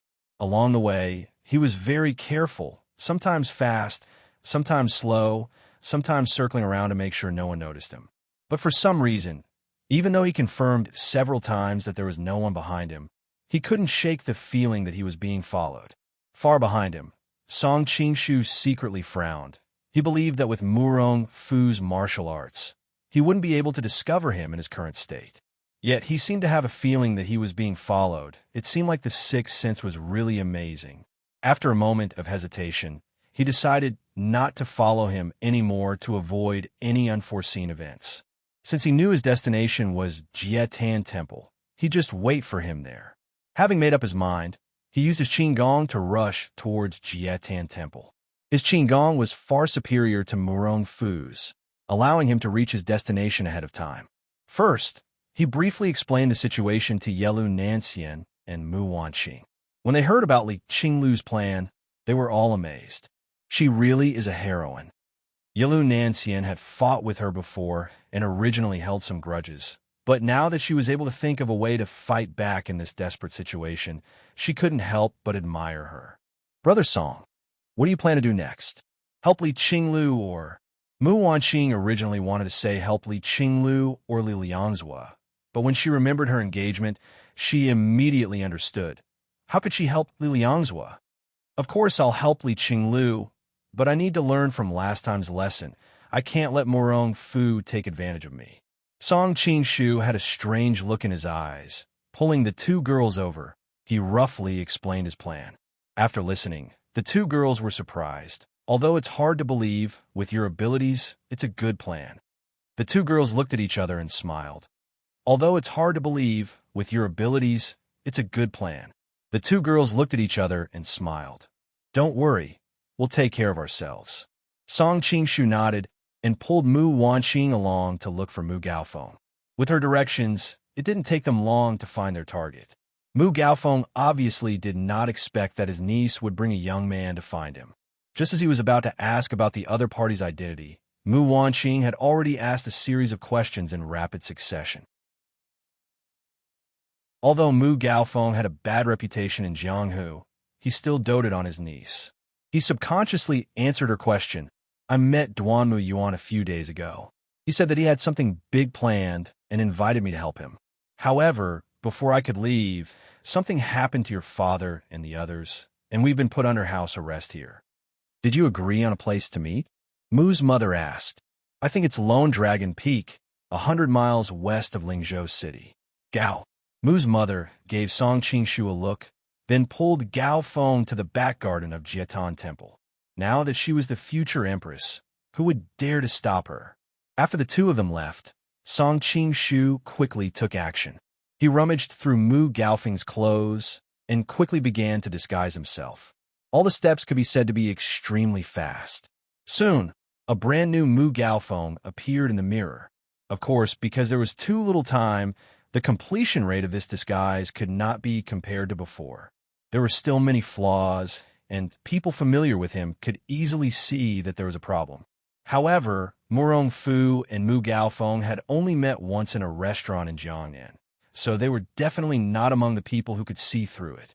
Not long after he finished, Murong Fu's voice came from outside the window. Northern Ming Camel, Gaofeng.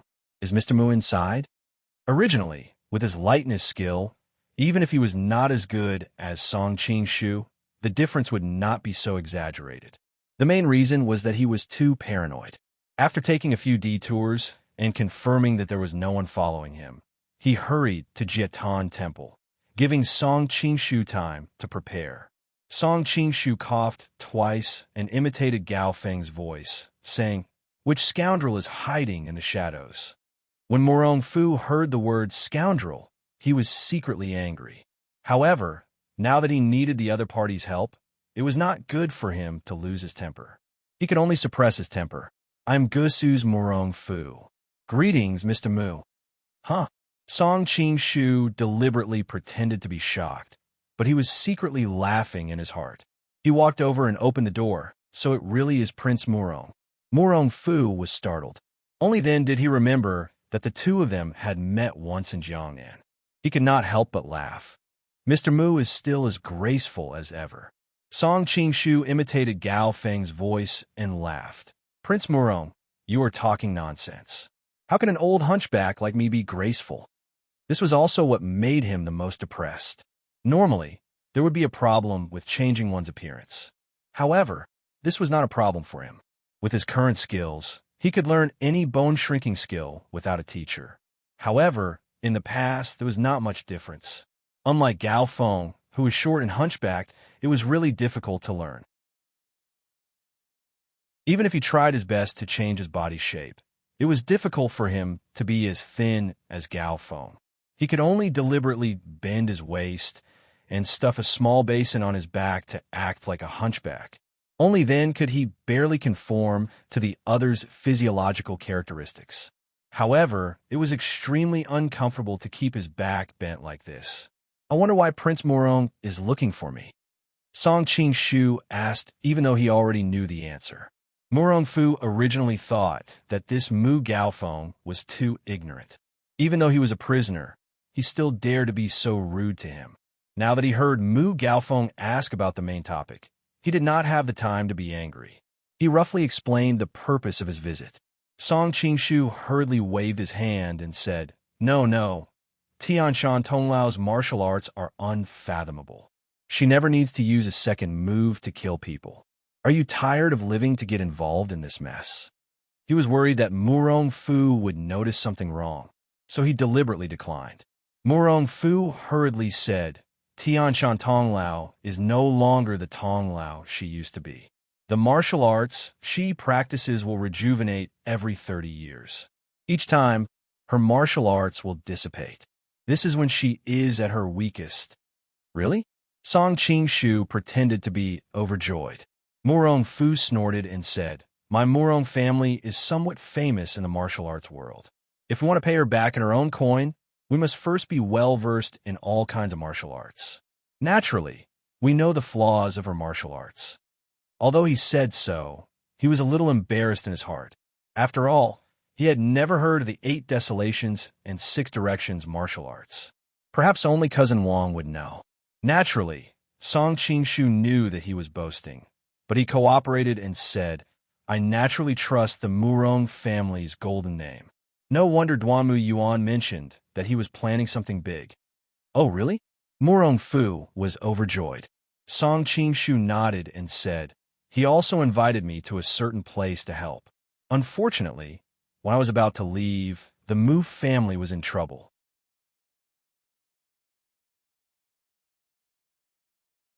Chapter 1774. Song Qing-shu showed a strange expression. Only the old hunchback knows about that place. Then, he smiled and said nothing.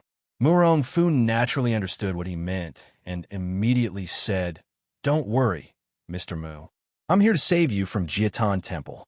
When the time comes, we'll contact Duanmu Yuan and the others and destroy the Heavenly Mountain Maiden." Song Qing-shu then said, "Prince Murong is indeed a straightforward person. If we can get the famous Prince Murong's help, we will definitely succeed.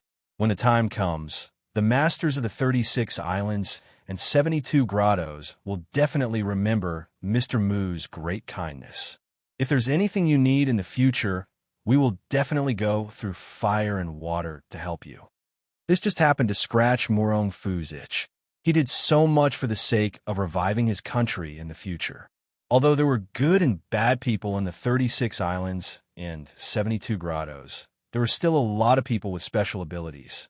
They were a force that should not be underestimated, and they might even be of help to his great cause. Soon, Murong Fu left Jiatan Temple with Mu Gaofeng. The security at Jiatan Temple was not that tight, and naturally, they could not stop him.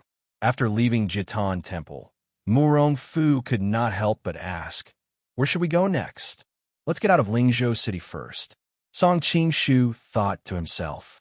Although Mu Gaofeng had told him something, Duanmu Yuan and the others might not still be there. But since things had come to this, he could only try his luck. What about now? Lingzhou City was currently heavily guarded, but with such a big city, there would always be a chance to sneak out. After leaving the city, Murong Fu asked again. He always felt that Mu Gaofeng was not straightforward enough, but he could not help it since he had a request. Let's head west.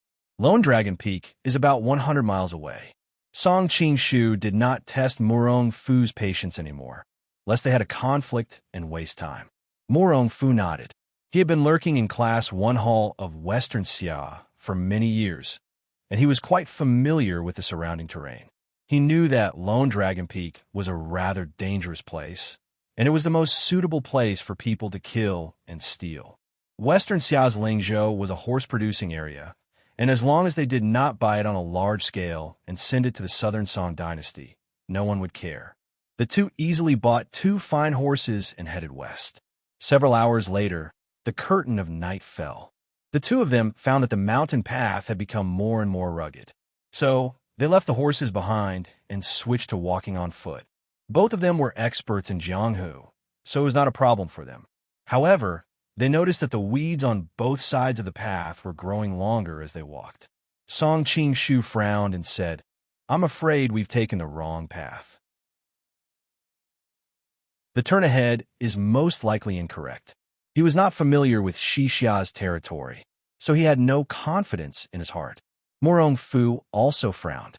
Although he knew about Lone Dragon Peak, he had never been here. For a moment, he did not know whether they had gone the wrong way or not. "Let's find a cave or a broken temple and sleep for the night. We'll find another way tomorrow when we can see better." Song Qingshu had a strange look on his face. He thought, "If I'm with your cousin, Miss Wang, I don't mind sleeping in the wild. But now we're 2 men, it's really weird." Murong Fu had not experienced the baptism of gay culture in the later generations, so he did not know what he was thinking. Otherwise, he might immediately draw his sword against him. He thought that his lightness skill was better than Mu Gaofeng's, so he automatically ran out to find shelter. The road was rugged, and there was no cave or broken temple. After running for several miles in one breath and turning a hill, he suddenly saw a light in the valley on the right. Murong Fu was overjoyed.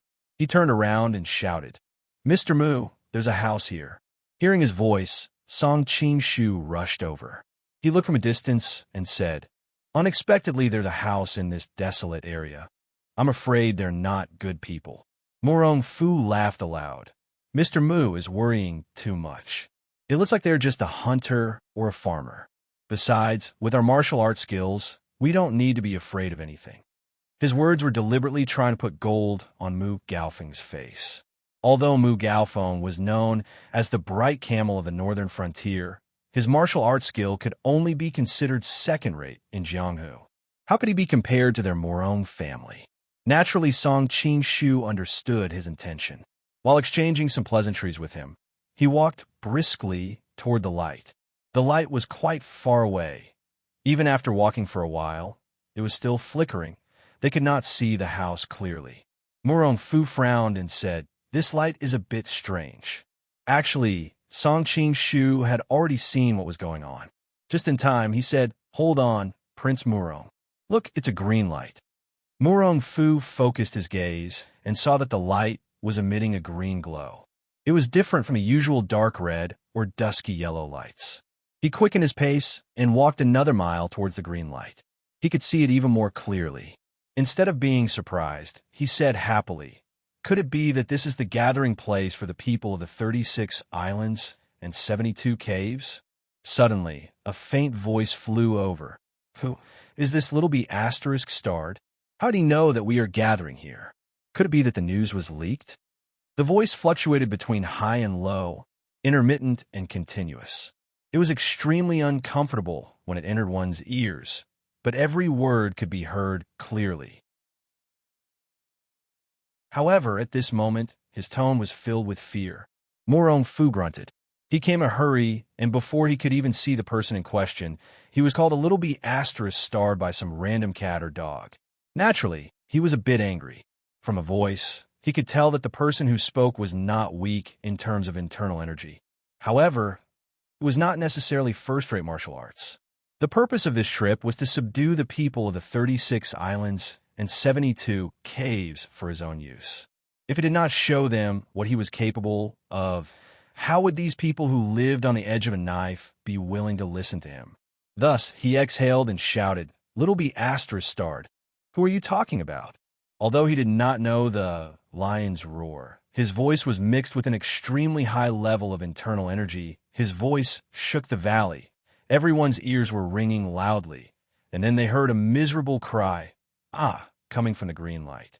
In the silent night, Morong Fu's who lingered in the air. Along with the scream, it made everyone's hair stand on end. Song Qing-shu nodded to himself. Though Morong Fu had been defeated many times by the best of the best in the entire Jianghu, he was still at the top of the pyramid. Based on the person's scream, his injuries were not light. Perhaps he was already dead. The person's scream was about to stop, but there was a chi sound. A green fire arrow was shot into the sky and exploded, turning half of the sky green. Morong Fu wanted to show his power, so he did not explain. He rushed towards the direction of the green light. Then he heard two shouts. It was obvious that Mu Gaofeng had started fighting with someone. Then, in the dim light of the green fire, 3 black shadows flew up and crashed into the mountain wall. It was obvious that Mu Gaofeng had finished them off cleanly. Morong Fu was secretly surprised. He had underestimated this damned hunchback. He did not expect his martial arts to be this high. The two of them ran to the green light and saw a bronze cauldron in front of them. An old man lay beside the bronze cauldron. There was smoke rising from the cauldron. It was as thin as a thread, but as straight as an arrow. There was a saying, character carved on the foot of the cauldron. It was formed by a few small snakes and centipedes. It was copper green and looked like an antique.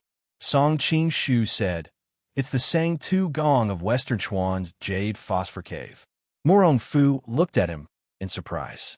Mr. Mu is indeed knowledgeable. He was known to be knowledgeable, but he did not know anything about this Sang Tu Gong. However, he did not suspect anything. He only thought that Mu Gaofeng had traveled to the west and was more familiar with the martial arts here. Song Qing-shu smiled. Though his martial arts were high, he was not as knowledgeable as Wang Yuyan. The reason he knew the other party's identity was because he had read the original work. This mark was too obvious.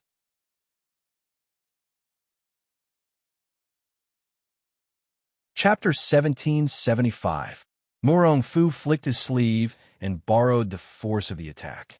The blade of the person on the left chopped the head of the person on the right, while the sword of the person on the right pierced the heart of the person on the left. In an instant, he dealt with the two sneak attackers, but his feet did not stop moving. At the same time, he quickly condensed a palm wind and counterattacked the two unknown hidden weapons. But then a cry of surprise was heard. The enemy had been hit by his own vicious hidden weapon. Song Qing-shu secretly praised. The Morong family's Big Dipper technique is really amazing. Even the Heaven and Earth Great Shift may not be able to match it in this aspect. Of course, the Heaven and Earth Great Shift is better in stimulating the potential of the cultivator. I can only say that each has their own advantages. At this time, it was pitch black all around. There was no light from the moon or stars. It was difficult to determine the direction. Suddenly, another person came out from the side. Before the person arrived, the palm wind had already arrived. It was obvious that he was an expert. But that was all. Morong Fu was, after all, a Morong of the south who was on par with the North Xiaofeng. He exhaled and used the move, earth-shattering and sky-shocking, to meet the attack. Sure enough, the person could not withstand it and cried out involuntarily. His voice was sharp, but it got louder and louder, as if it was sinking into the ground. Then there was the sound of stones rolling and branches breaking. Murong Fu was slightly surprised. This person lost his footing and fell into the deep valley. I didn't see any valley under the green light just now. Luckily, I sent this person into the deep valley first, otherwise it would be bad if I missed my footing in the dark. At this time, a voice came from the high slope on the left. Which expert came to cause trouble in the 10,000 Immortals assembly? Do you really not put the masters of the 36 caves and the masters of the 72 islands in your eyes? After this exchange, the other party obviously understood that these two people were not easy to deal with. He had to change his initial plan of silencing them and first investigate the situation. Hearing that the other party claimed to be from the 36 caves and 72 islands, Murong Fu was overjoyed. He had traveled far and wide to find out what he had found without even looking for it. He stepped forward and answered in a clear voice, "I am Gusa Murong Fu. I have unintentionally offended you. I sincerely thank you. It was a misunderstanding in the dark. I hope everyone can forgive me." Just now, he wanted to establish his might, so he did not hold back. But now, he naturally would not admit it. Many people in the surroundings let out an ah sound. It was obvious that they were quite shocked to hear the three words Murong Fu. The rough and forthright voice said, "Is it the Murong clan of Gusu who pay him back in his own coin?" Song Qingshu thought that although Murong Fu had been defeated several times by top-notch experts in the past 2 years, he was still considered to have an illustrious reputation in the hearts of ordinary people. Murong Fu said, "I don't dare. It is me." The man said, "Gusu's Garong clan is not an ordinary family. Light the lamp. Let's all meet." As soon as he said that, a yellow light suddenly rose from the southeast corner, followed by red lights from the west and northwest corners. In a split second, lights rose from all directions. Some were lanterns, some were torches, some were lanterns, some were lanterns, some were pine trees and firewood. The lights brought by the various cave masters and island masters were quite different. Some were crude and simple, some were very meticulous. Nobody knew where they were hidden. The lights flickered and shone on everybody's face. It was indescribably fantastic. There were men and women. Some were handsome and some were ugly. Some were monks and some were Taoist priests. Some had long sleeves fluttering. Some wore thin clothes with short sleeves. Some were old men with long beards fluttering in the wind. Some were women with tall hair buns. Most of them were wearing strange clothes, very different from the people of the Central Earth. More than half of them had weapons in their hands, and most of the weapons were also strangely shaped. It was hard to tell what they were. Murong Fu cupped his fists and said in a loud and clear voice, "Gentlemen, please. I am Gusu's Murong Fu. Greetings." Some of the people around him returned the salute. Some did not pay him any attention. A man on the west coldly said, "Murong Fu, if your Gusu's Murong Fu likes to show off your power in the Central Plains, that's up to you. But when you come to the 10,000 Immortals Assembly, Wuji is not afraid to run amok, yet you don't look down on us. You're known as pay someone back in their own coin. Let me ask you, if you want to pay someone back in their own coin, how will you do it?" Murong Fu looked toward the direction of the voice and saw a short and fat man sitting cross-legged on a rock on the west side. His whole body looked like a round ball, and in his bosom he was holding something that looked like a small cauldron. Murong Fu cupped his fist and said, "Please, may I know your honorable surname and great given name?" The man held his belly and laughed. "The old man wants to test you," he said. "I want to see if Gusu's Murong Fu has real ability and genuine learning, or if you live up to your reputation. I just asked you, if you want to pay someone back in their own coin, how will you do it? As long as you answer correctly, I don't care what other people do, but the old man will not make things difficult for you. Wherever you want to go, you can go." Looking at the situation, Murong Fu knew that today's matter could not be settled with empty words. He must show some of his moves. Thereupon he said, "Since that's the case, I will accompany you for several moves. Qianbei, please make your move." The man held his belly and laughed again. "I am testing you," he said. "I don't want you to measure me. If you can't answer, I want you to put away the words, 'pay someone back in their own coin.'" Morong Fu knitted his eyebrows. He thought, "You are sitting there motionless. I don't know your school. I don't know your name. How would I know what kind of unique skill you are best at? I don't know what kind of Tao you have, but how will you pay someone back?" While he was hesitating, the short and fat man laughed coldly and said, "My friend from the 36 caves and the 72 islands are scattered to the ends of the earth. We do not pay attention to the affairs of the Central Plains.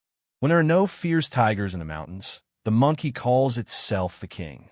A brat like you, who is still wet behind the ears, dares to say something like North Chiao Feng, South Morong. Hee hee.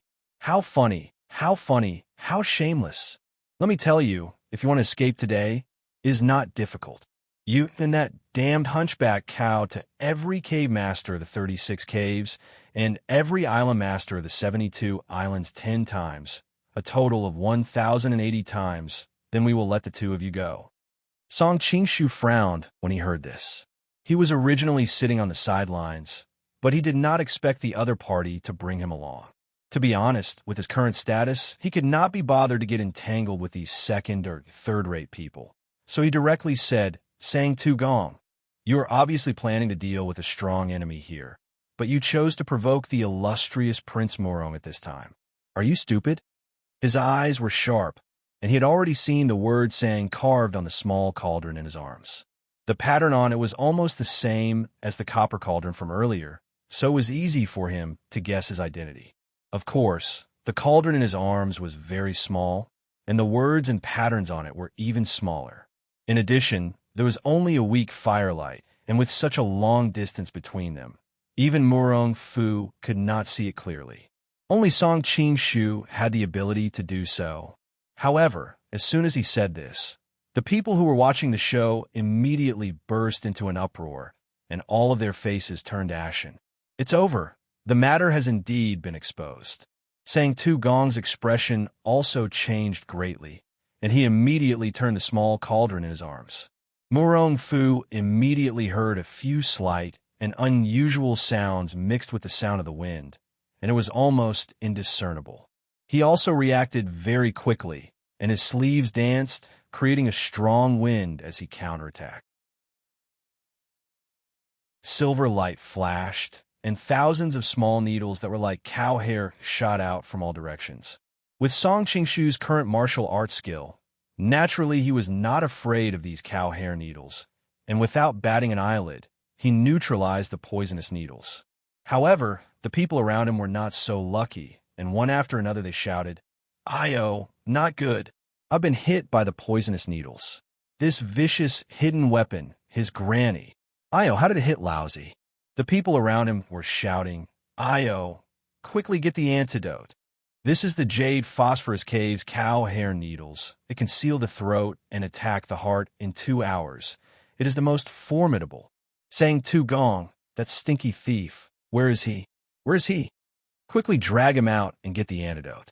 This stinky thief randomly shot the cow hair needles. Even an old friend like me has been injured. Where is Sang Tu Gong? Quickly get the antidote. Quickly get the antidote. Where is Sang Tu Gong? Quickly get the antidote.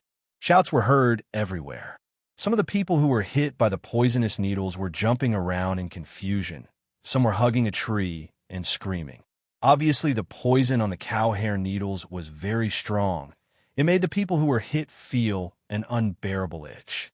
But the perpetrator, Sang Tu Gong, was no longer on that big rock. No one knew where he was hiding. Morong Fu, on one hand, wanted to show off his skill. On the other hand, he wanted to seize the opportunity to win people's support. His toes pushed off, and his whole body leaped up as light as a feather.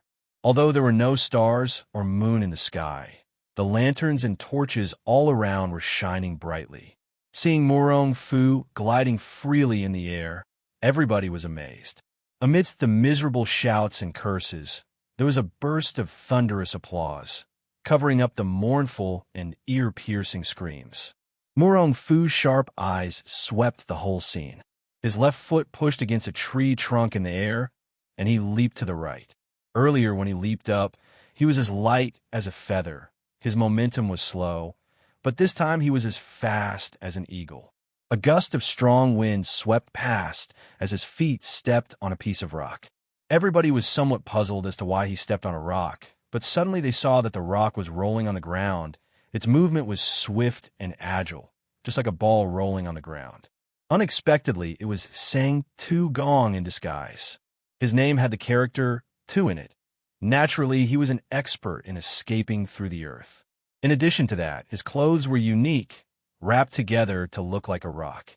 If not for Murong Fu's keen eyesight, how could he recognize him? Murong Fu stepped on empty air.